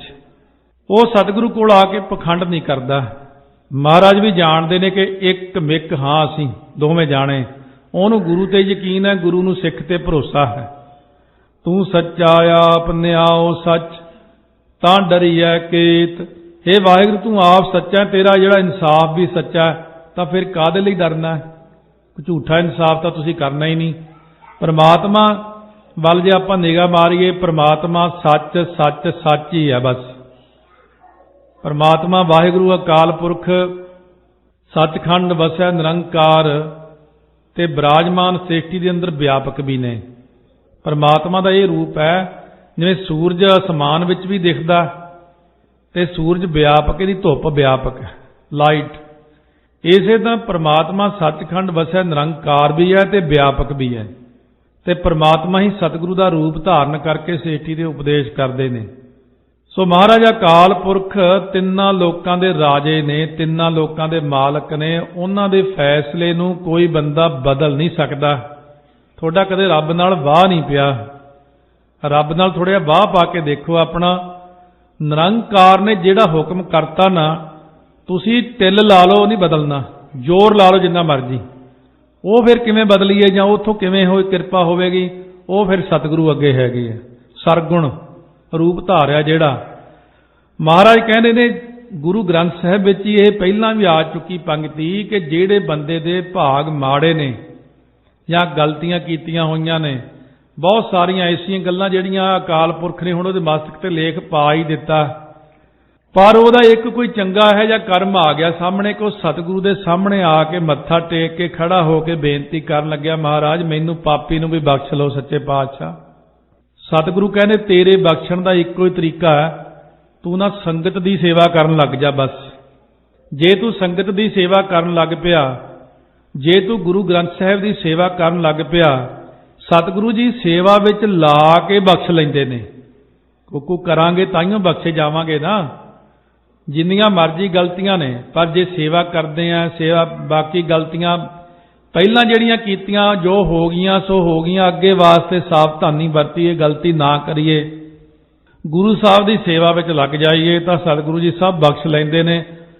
ਕਿਉਂਕਿ ਅਕਾਲ ਪੁਰਖ ਤੋਂ ਸਤਿਗੁਰੂ ਹੀ ਬਖਸ਼ਾ ਸਕਦੇ ਨੇ, ਹੋਰ ਕੋਈ ਬਖਸ਼ਾ ਨਹੀਂ ਸਕਦਾ। ਲੇਖ ਨਾ ਮਿਟਈ ਹੈ ਸਖੀ ਜੋ ਲਿਖਿਆ ਕਰਤਾਰ। ਤੁਸੀਂ ਕਹੋਗੇ ਸਤਿਗੁਰੂ ਵੱਖਰੇ ਅਕਾਲ ਪੁਰਖ ਹੋਰ ਹੈ, ਨਹੀਂ। ਉਹ ਨਿਰਗੁਣ ਰੂਪ ਨੇ ਹੀ ਸਰਗੁਣ ਰੂਪ ਧਾਰਿਆ ਹੈ ਸਤਿਗੁਰੂ ਹੀ। ਗੁਰਦੇਵ ਸਤਿਗੁਰ ਪਾਰ ਬ੍ਰਹਮ ਪਰਮੇਸ਼ਰ, ਗੁਰਦੇਵ ਨਾਨਕ ਹਰ ਨਮਸਕਰਾ, ਗੁਰ ਪਰਮੇਸ਼ਰ ਪੂਜੀਆ ਮਨ ਤਨ ਲਾਏ ਪਿਆਰ। ਐ ਤਾਂ ਆ ਜਿਹੜੀ ਸਾਧ ਸੰਗਤ ਤੁਸੀਂ ਸਾਰੇ ਜਣੇ ਬੈਠੇ ਹੋ, ਆਪਾਂ ਇਹ ਵੀ ਤਾਂ ਪਰਮੇਸ਼ਰ ਹੀ ਬੈਠਾ ਰੂਪ ਧਾਰ ਕੇ। ਹਰੇਕ ਵਿੱਚ ਉਹਦੀ ਜੋਤ ਹੈ। ਔਰ ਅਲੱਗ-ਅਲੱਗ ਆਪਣੇ ਵੱਖਰੇ ਮਨਾਂ ਦੇ ਵਿੱਚ ਖਾਨੇ ਜੇ ਬਣਾਤੇ ਨੇ, ਜੀਵ ਆਤਮਾਵਾਂ ਬਣਾਤੀਆਂ, ਉਹਦੇ ਨਾਂ ਰੱਖਤੇ, ਜਾਤੀ ਬਣਾਤੀ, ਕਿਸੇ ਨੂੰ ਇਸਤਰੀ ਬਣਾਇਆ, ਕਿਸੇ ਨੂੰ ਪੁਰਸ਼ ਬਣਾਇਆ, ਕਿਸੇ ਨੂੰ ਕੁਛ ਬਣਾਤਾ, ਆਪਣੇ ਅੰਦਰ ਫਿਰ ਉਹ ਹੌਂ ਪਾ ਦਿੱਤੀ, ਮੈਂ ਤਾਂ ਫਲਾਨਾ ਬਈ, ਮੈਂ ਫਲਾਨਾ, ਮੇਰੀ ਫਲਾਨੀ ਜਾਤ। ਪਰ ਮਹਾਰਾਜ ਕਹਿੰਦੇ ਨੇ ਜੇ ਵਿਚਾਰ ਕੇ ਜਦ ਤੁਹਾਡੀ ਅਵਸਥਾ ਚਲੀ ਗਈ ਨਾ ਬਹੁਤ ਉੱਤੇ ਬ੍ਰਹਮ ਗਿਆਨ ਵਿੱਚ, ਸਾਹਮਣੇ ਸੰਗਤ ਬੈਠੀ ਦਿਖਣੀ ਨਹੀਂ। ਕੀ ਦਿਖਣਾ? ਵੀ ਛੋਟੇ ਛੋਟੇ ਦੀਵੇ ਜਗਦੇ ਹੁੰਦੇ, ਚਿੱਟੇ ਚਿੱਟੇ ਪ੍ਰਕਾਸ਼ ਦੇ ਦੀਵੇ, ਸਭ 'ਚ ਪ੍ਰਕਾਸ਼ ਦਿਖਦਾ। ਕਹਿੰਦੇ ਇਹ ਤਾਂ ਆਪ ਹੀ ਬੈਠਾ ਸਾਰਿਆਂ ਵਿੱਚ। ਫਿਰ ਤੁਹਾਡੀ ਕਿਸੇ ਨਾਲ ਨਫ਼ਰਤ ਹੀ ਨਹੀਂ ਹੋਣੀ, ਈਰਖਾ ਹੀ ਨਹੀਂ ਹੋਣੀ, ਨਾ ਕੋ ਬੈਰੀ ਨਾ ਹੈ ਬੇਗਾਨਾ, ਸਗਲ ਸੰਗ ਹਮ ਕੋ ਬਨ ਆਈ। ਬੱਚੇ ਵਿੱਚ ਵੀ ਜੋਤ, ਸਿਆਣੇ ਵਿੱਚ ਵੀ ਜੋਤ, ਦਰਖਤਾਂ ਵਿੱਚ ਵੀ ਜੋਤ, ਪੰਛੀਆਂ ਵਿੱਚ ਵੀ ਜੋਤ। ਜਿਨ੍ਹਾਂ ਨੂੰ ਦਿਖਦੀ ਅਸੀਂ ਉਹਨਾਂ ਨਾਲ ਕੰਟੈਕਟ ਰੱਖਦੇ ਮਾੜਾ ਮੋਟਾ। ਮੈਂ ਕਿਹਾ ਕਿੱਦਾਂ ਦਿਖਦੀ? ਕਹਿੰਦੇ ਕੀੜੀ ਤੁਰੀ ਜਾਂਦੀ ਐ ਲੱਗ ਜੋਤ ਜਾ ਰਹੀ, ਕੋਈ ਜਾਨਵਰ ਤੁਰਿਆ ਜਾਂਦਾ ਜੋਤ ਜਾ ਰਹੀ। ਕਹਿੰਦੇ ਹੁਣ ਕੀ ਕਰੀਏ? ਮੈਨੂੰ ਫੋਨ ਆਇਆ, ਕਹਿੰਦੇ ਸਾਰੇ ਹੀ ਜੋਤ ਦਿਖਦੀ ਹੈ। ਕਹਿੰਦੇ ਪਰ ਚੀਜ਼ਾਂ ਤੰਗ ਕਰਦੀਆਂ ਥੋੜੀਆਂ ਬਹੁਤ। ਮੈਂ ਕਿਹਾ ਇਹ ਹੁਣ ਦੂਜਾ ਸਿਸਟਮ ਬਦਲ ਜਾਣਾ, ਦਵਾਈ ਨਾ ਛਿੜਕੀ ਇਹਨਾਂ ਤੇ, ਬੇਨਤੀ ਨਾਲ ਹੀ ਕੰਮ ਚੱਲ ਜਾਣਾ। ਠੀਕ ਹੈ। ਕਹਿੰਦੇ ਕਾਕਰੇਚ ਬੜੇ ਨਿਕਲੇ ਆਏ ਘਰ 'ਚ, ਹੁਣ ਉਹਨਾਂ 'ਚ ਵੀ ਜੋਤ ਦਿਖਦੀ ਪ੍ਰੇਮੀ ਨੂੰ ਤਾਂ। ਮੈਂ ਕਿਹਾ ਇਹਨਾਂ ਨੂੰ ਅਰਦਾਸ ਕਰਦੇ ਮਹਾਰਾਜ ਅੱਗੇ ਕਿ ਮਹਾਰਾਜ ਜੀ ਤੁਸੀਂ ਹੀ ਲੈ ਜਾਓ ਇਹਨਾਂ ਨੂੰ ਹੁਣ ਪ੍ਰੇਰ ਕੇ। ਉਹ ਸਾਰੇ ਹੀ ਚਲੇ ਗਏ, ਆਪਣੇ ਆਪ ਹੀ ਚਲੇ ਗਏ ਉੱਥੋਂ। ਜਿਵੇਂ ਬਾਬਾ ਆਨੰਦ ਸਿੰਘ ਜੀ ਕਲੇਰਾਂ ਵਾਲੇ ਅਰਦਾਸ ਕਰਨ ਲੱਗੇ ਜਦ ਜੋੜ ਮੇਲੇ ਤੇ, ਬਹੁਤ ਪੁਰਾਣੀ ਗੱਲ ਹੈ ਇਹ। ਉਸ ਵਕਤ ਡੱਡੂ ਖੇਤਾਂ 'ਚ ਬਹੁਤ ਬੋਲਦੇ ਪੰਜਾਬ 'ਚ, ਗੜੈਂ ਗੜੈਂ ਦੀ ਆਵਾਜ਼ ਆਵੇ, ਬਹੁਤ ਸੰਗਤ। ਮਹਾਂਪੁਰਖ ਕਹਿਣ ਲੱਗੇ ਅਰਦਾਸ ਵੀ ਕਰਨੀ ਸੀ, ਫਿਰ ਹੁਕਮਨਾਮਾ ਵੀ, ਸਪੀਕਰ ਜੇ ਉਦੋਂ ਨਹੀਂ ਸੀ ਹੁੰਦੇ। ਮਹਾਂਪੁਰਖਾਂ ਨੇ ਦੇਖੇ ਸਾਰੇ ਇੱਕੋ ਹੀ ਜੋਤ ਬੋਲ ਰਹੀ ਹੈ। ਹੱਥ ਜੋੜ ਕੇ ਕਹਿੰਦੇ ਗੁਰਮੁਖੋ ਅਸੀਂ ਅਰਦਾਸ ਕਰ ਲਈਏ ਭਾਈ, ਤੁਸੀਂ ਉਹਨਾਂ ਚਿਰ ਚੁੱਪ ਕਰ ਜਾਓ, ਫੇਰ ਆਪਣੇ ਰਾਗ ਰੰਗ ਲਾ ਲਿਓ ਬਾਅਦ 'ਚ। ਮੇਰੇ ਦਾਦਾ ਜੀ ਉਸ ਵਕਤ ਉੱਥੇ ਹਾਜ਼ਰ ਸੀ। ਦਾਦਾ ਜੀ ਕਹਿਣ ਲੱਗੇ, ਕਹਿੰਦੇ ਕਮਾਲ ਹੋ ਗਈ, ਕੋਈ ਡੱਡੂ ਨਾ ਬੋਲਿਆ ਜਦ ਅਰਦਾਸ ਕੀਤੀ, ਜਦ ਹੁਕਮਨਾਮਾ ਲੈ ਲਿਆ, ਜਦ ਬਾਅਦ ਵਿੱਚ ਸਤਨਾਮ ਵਾਹਿਗੁਰੂ ਕਹਿਣ ਲੱਗੇ ਨਾਲ ਹੀ ਡੱਡੂ ਬੋਲਣ ਲੱਗੇ। ਕਹਿੰਦੇ ਇਹ ਹੁੰਦੀ ਪ੍ਰਮਾਤਮਾ ਦੀ ਜੋਤ, ਸਰਬ ਵਿਆਪਕ ਪਰਿਪੂਰਨ। ਇਹ ਜੋਤ 15 ਭਗਤਾਂ ਨੂੰ ਦਿਖੀ ਹੈ, ਤਾਈਓ ਉਹਨਾਂ ਦੀ ਬਾਣੀ ਗੁਰੂ ਗ੍ਰੰਥ ਸਾਹਿਬ 'ਚ ਮਹਾਰਾਜ ਨੇ ਦਰਜ ਕੀਤੀ। ਇਹ ਜੋਤ ਦਿਖੀ ਆ ਆਪਣੇ ਸਤਿਕਾਰਯੋਗ ਬਾਬਾ ਬੁੱਢਾ ਜੀ ਨੂੰ, ਸਾਰਿਆਂ ਵਿੱਚ ਹੀ ਜੋਤ ਨਜ਼ਰ ਆ ਗਈ ਹੈ। ਭਾਈ ਬਿਧੀ ਚੰਦ ਨੂੰ ਸਾਰਿਆਂ ਵਿੱਚ ਜੋਤ, ਭਾਈ ਪਾਰੋ ਜੀ ਨੂੰ ਸਾਰਿਆਂ ਵਿੱਚ ਜੋਤ ਨਜ਼ਰ ਆਉਂਦੀ ਹੈ ਕਿ ਸਾਰਿਆਂ ਵਿੱਚ ਪ੍ਰਮਾਤਮਾ ਦੀ ਜੋਤ ਹੈ। ਹੁਣ ਆਪਾਂ ਕਹਾਂਗੇ ਵੀ ਜੇ ਜੋਤ ਆ ਤੇ ਫਿਰ ਆਪਸ ਵਿੱਚ ਲੜਾਈਆਂ ਜੰਗ ਕਿਉਂ ਹੋਏ? ਉਹ ਹੁਕਮ ਹੁੰਦਾ ਅਕਾਲ ਪੁਰਖ ਦਾ। ਜਦੋਂ ਅਕਾਲ ਪੁਰਖ ਦਾ ਹੁਕਮ ਹੁੰਦਾ ਸੇਵਕ ਨੂੰ, 10ਵੇਂ ਪਾਤਸ਼ਾਹ ਕਹਿੰਦੇ ਮੈਨੂੰ ਤਾਂ ਹੁਕਮ ਹੈ। 10ਵੇਂ ਪਾਤਸ਼ਾਹ ਕੋਲ 500 ਬ੍ਰਹਮ ਗਿਆਨੀ ਸੀ ਉਦੋਂ ਜਦੋਂ ਜੰਗ ਹੋਇਆ ਅਖੀਰਲਾ ਆਨੰਦਪੁਰ ਸਾਹਿਬ ਵਾਲਾ। 500 ਬ੍ਰਹਮ ਗਿਆਨੀ ਨੂੰ ਜੋਤ ਦਿਖਦੀ ਸਾਰਿਆਂ ਵਿੱਚ ਹੀ। ਕਹਿੰਦੇ ਮਹਾਰਾਜ ਕਿਹਨੇ ਕਿਹਦੇ ਨਾਲ ਜੰਗ ਕਰਨਾ, ਕੋਈ ਲੋੜ ਤਾਂ ਹੈ ਨਹੀਂ ਜੰਗ ਦੀ, ਸਾਰੇ ਬ੍ਰਹਮ ਹੈ। ਮਹਾਰਾਜ ਨੇ ਸੋਚਿਆ ਮੈਨੂੰ ਤਾਂ ਹੁਣ ਹੁਕਮ ਹੈ ਅਕਾਲ ਪੁਰਖ ਦਾ, ਕਿਉਂਕਿ ਇਹਨਾਂ ਦਾ ਵੀ ਨਾਸ਼ ਕਰਨਾ। ਆਪਾਂ ਨੂੰ ਤਾਂ ਜੋਤ ਦਿਖਦੀ ਪਰ ਤੁਰਕਾਂ ਨੂੰ ਨਾ ਦਿਖਦੀ ਕਿਸੇ 'ਚ। ਉਹ ਤਾਂ ਦੁਨੀਆ ਤੇ ਜ਼ੁਲਮ ਕਰੀ ਜਾਂਦੇ, ਸਾਰੀਆਂ ਜੋਤਾਂ ਤੇ ਜ਼ੁਲਮ ਹੋ ਰਿਹਾ। ਉਸ ਵਕਤ ਮਹਾਰਾਜ ਨੇ 500 ਬ੍ਰਹਮ ਗਿਆਨੀ ਨੂੰ ਤਾਰਾਗੜ੍ਹ ਦੇ ਕਿਲੇ ਵਿੱਚ ਆਸਣ ਲਵਾਤੇ ਔਰ ਉੱਥੇ ਆਪ ਪ੍ਰਸ਼ਾਦਾ ਦੇਣ ਜਾਂਦੇ ਸੀ ਮਹਾਰਾਜ। ਇਸ ਕਰਕੇ ਆ ਜੋ ਉਪਦੇਸ਼ ਮਹਾਰਾਜ ਕਰਦੇ ਨੇ ਇਹ ਜੋਤ ਦਿਖਣ ਲੱਗ ਜਾਂਦੀ ਆ ਮਹਾਰਾਜ ਦੀ ਕਿਰਪਾ ਨਾਲ। ਤੂੰ ਸੱਚਾ ਆਪ ਨਿਆਉ ਸੱਚ ਤਾਂ ਡਰੀਐ ਕੇਤ, ਫਿਰ ਡਰਨਾ ਕਿਉਂ ਜਦ ਤੇਰਾ ਇਨਸਾਫ ਸੱਚਾ। ਬ੍ਰਹਮ ਗਿਆਨੀ ਇਸ ਗੱਲ ਤੇ ਖੜਦੇ ਨੇ ਜਦ ਉਹਨਾਂ ਨੂੰ ਕੋਈ ਤਕਲੀਫ ਹੋ ਗਈ ਆ, ਰੱਬ ਦੇ ਬੰਦਿਆਂ ਨੂੰ ਕਿਸੇ ਪ੍ਰਕਾਰ ਕੋਈ ਸੱਟ ਵੱਜ ਗਈ, ਉਹ ਗੁੱਸਾ ਨਹੀਂ ਕਰਦੇ ਹੈ। ਕੋਈ ਗਰੀਬੀ ਆ ਗਈ, ਕੋਈ ਦੁੱਖ ਤਕਲੀਫ ਆ ਗਿਆ, ਉਹ ਕਹਿੰਦੇ ਨੇ ਨਹੀਂ ਤੇਰਾ ਕੀਆ ਮੀਠਾ ਲਾਗੈ, ਹਰ ਨਾਮ ਪਦਾਰਥ ਨਾਨਕ ਮੰਗੈ, ਤੂੰ ਸੱਚਾ ਆਪ ਨਿਆਉ ਸੱਚ ਤਾਂ ਡਰੀਐ ਕੇਤ। ਇਹ ਜ਼ਰੂਰ ਮੈਂ ਕੋਈ ਗਲਤੀ ਕੀਤੀ ਹੋਣੀ ਤਾਈਓ ਮੈਨੂੰ ਸੱਟ ਵੱਜੀ ਹੈ, ਜ਼ਰੂਰ ਮੈਂ ਕੋਈ ਗਲਤੀ ਕੀਤੀ ਤਾਈਓ ਮੈਨੂੰ ਇਹ ਬੁਖਾਰ ਹੋਇਆ। ਨਿਹੰਗ ਸਿੰਘ ਬੁਖਾਰ ਨੂੰ ਆਕੜ ਭੰਨ ਕਹਿੰਦੇ ਨੇ। ਕਹਿੰਦੇ ਆਕੜ ਭੰਨਣ ਆਇਆ ਬੰਦੇ ਦੀ, ਇਹ ਚੰਗੇ ਭਲੇ ਬੰਦੇ ਦੀ ਆਕੜ ਭੰਨ ਕੇ ਰੱਖ ਦਿੰਦਾ ਹੈ। ਇਸ ਕਰਕੇ ਮਹਾਰਾਜ ਕਹਿੰਦੇ ਨੇ ਜਿਨ੍ਹਾਂ ਨਾਨਕ ਸੱਚ ਪਛਾਣਿਆ ਸੇ ਸੱਚ ਰਲੇਤ। ਜਿਨ੍ਹਾਂ ਨੇ ਸੱਚ ਨੂੰ ਪਛਾਣ ਲਿਆ ਉਹ ਸੱਚ ਸਰੂਪ ਵਿੱਚ ਰਲੇਤ ਤੋਂ ਭਾਵ ਹੁੰਦਾ ਰਲ ਗਏ, ਸੱਚ ਸਰੂਪ ਪਰਮਾਤਮਾ ਦੇ ਵਿੱਚ ਲੀਨ ਹੀ ਹੋ ਗਏ, ਲੀਨ ਹੀ ਹੋ ਗਏ, ਲੀਨ ਹੀ ਹੋ ਗਏ, ਲੀਨ ਹੀ ਹੋ ਗਏ, ਲੀਨ ਹੀ ਹੋ ਗਏ।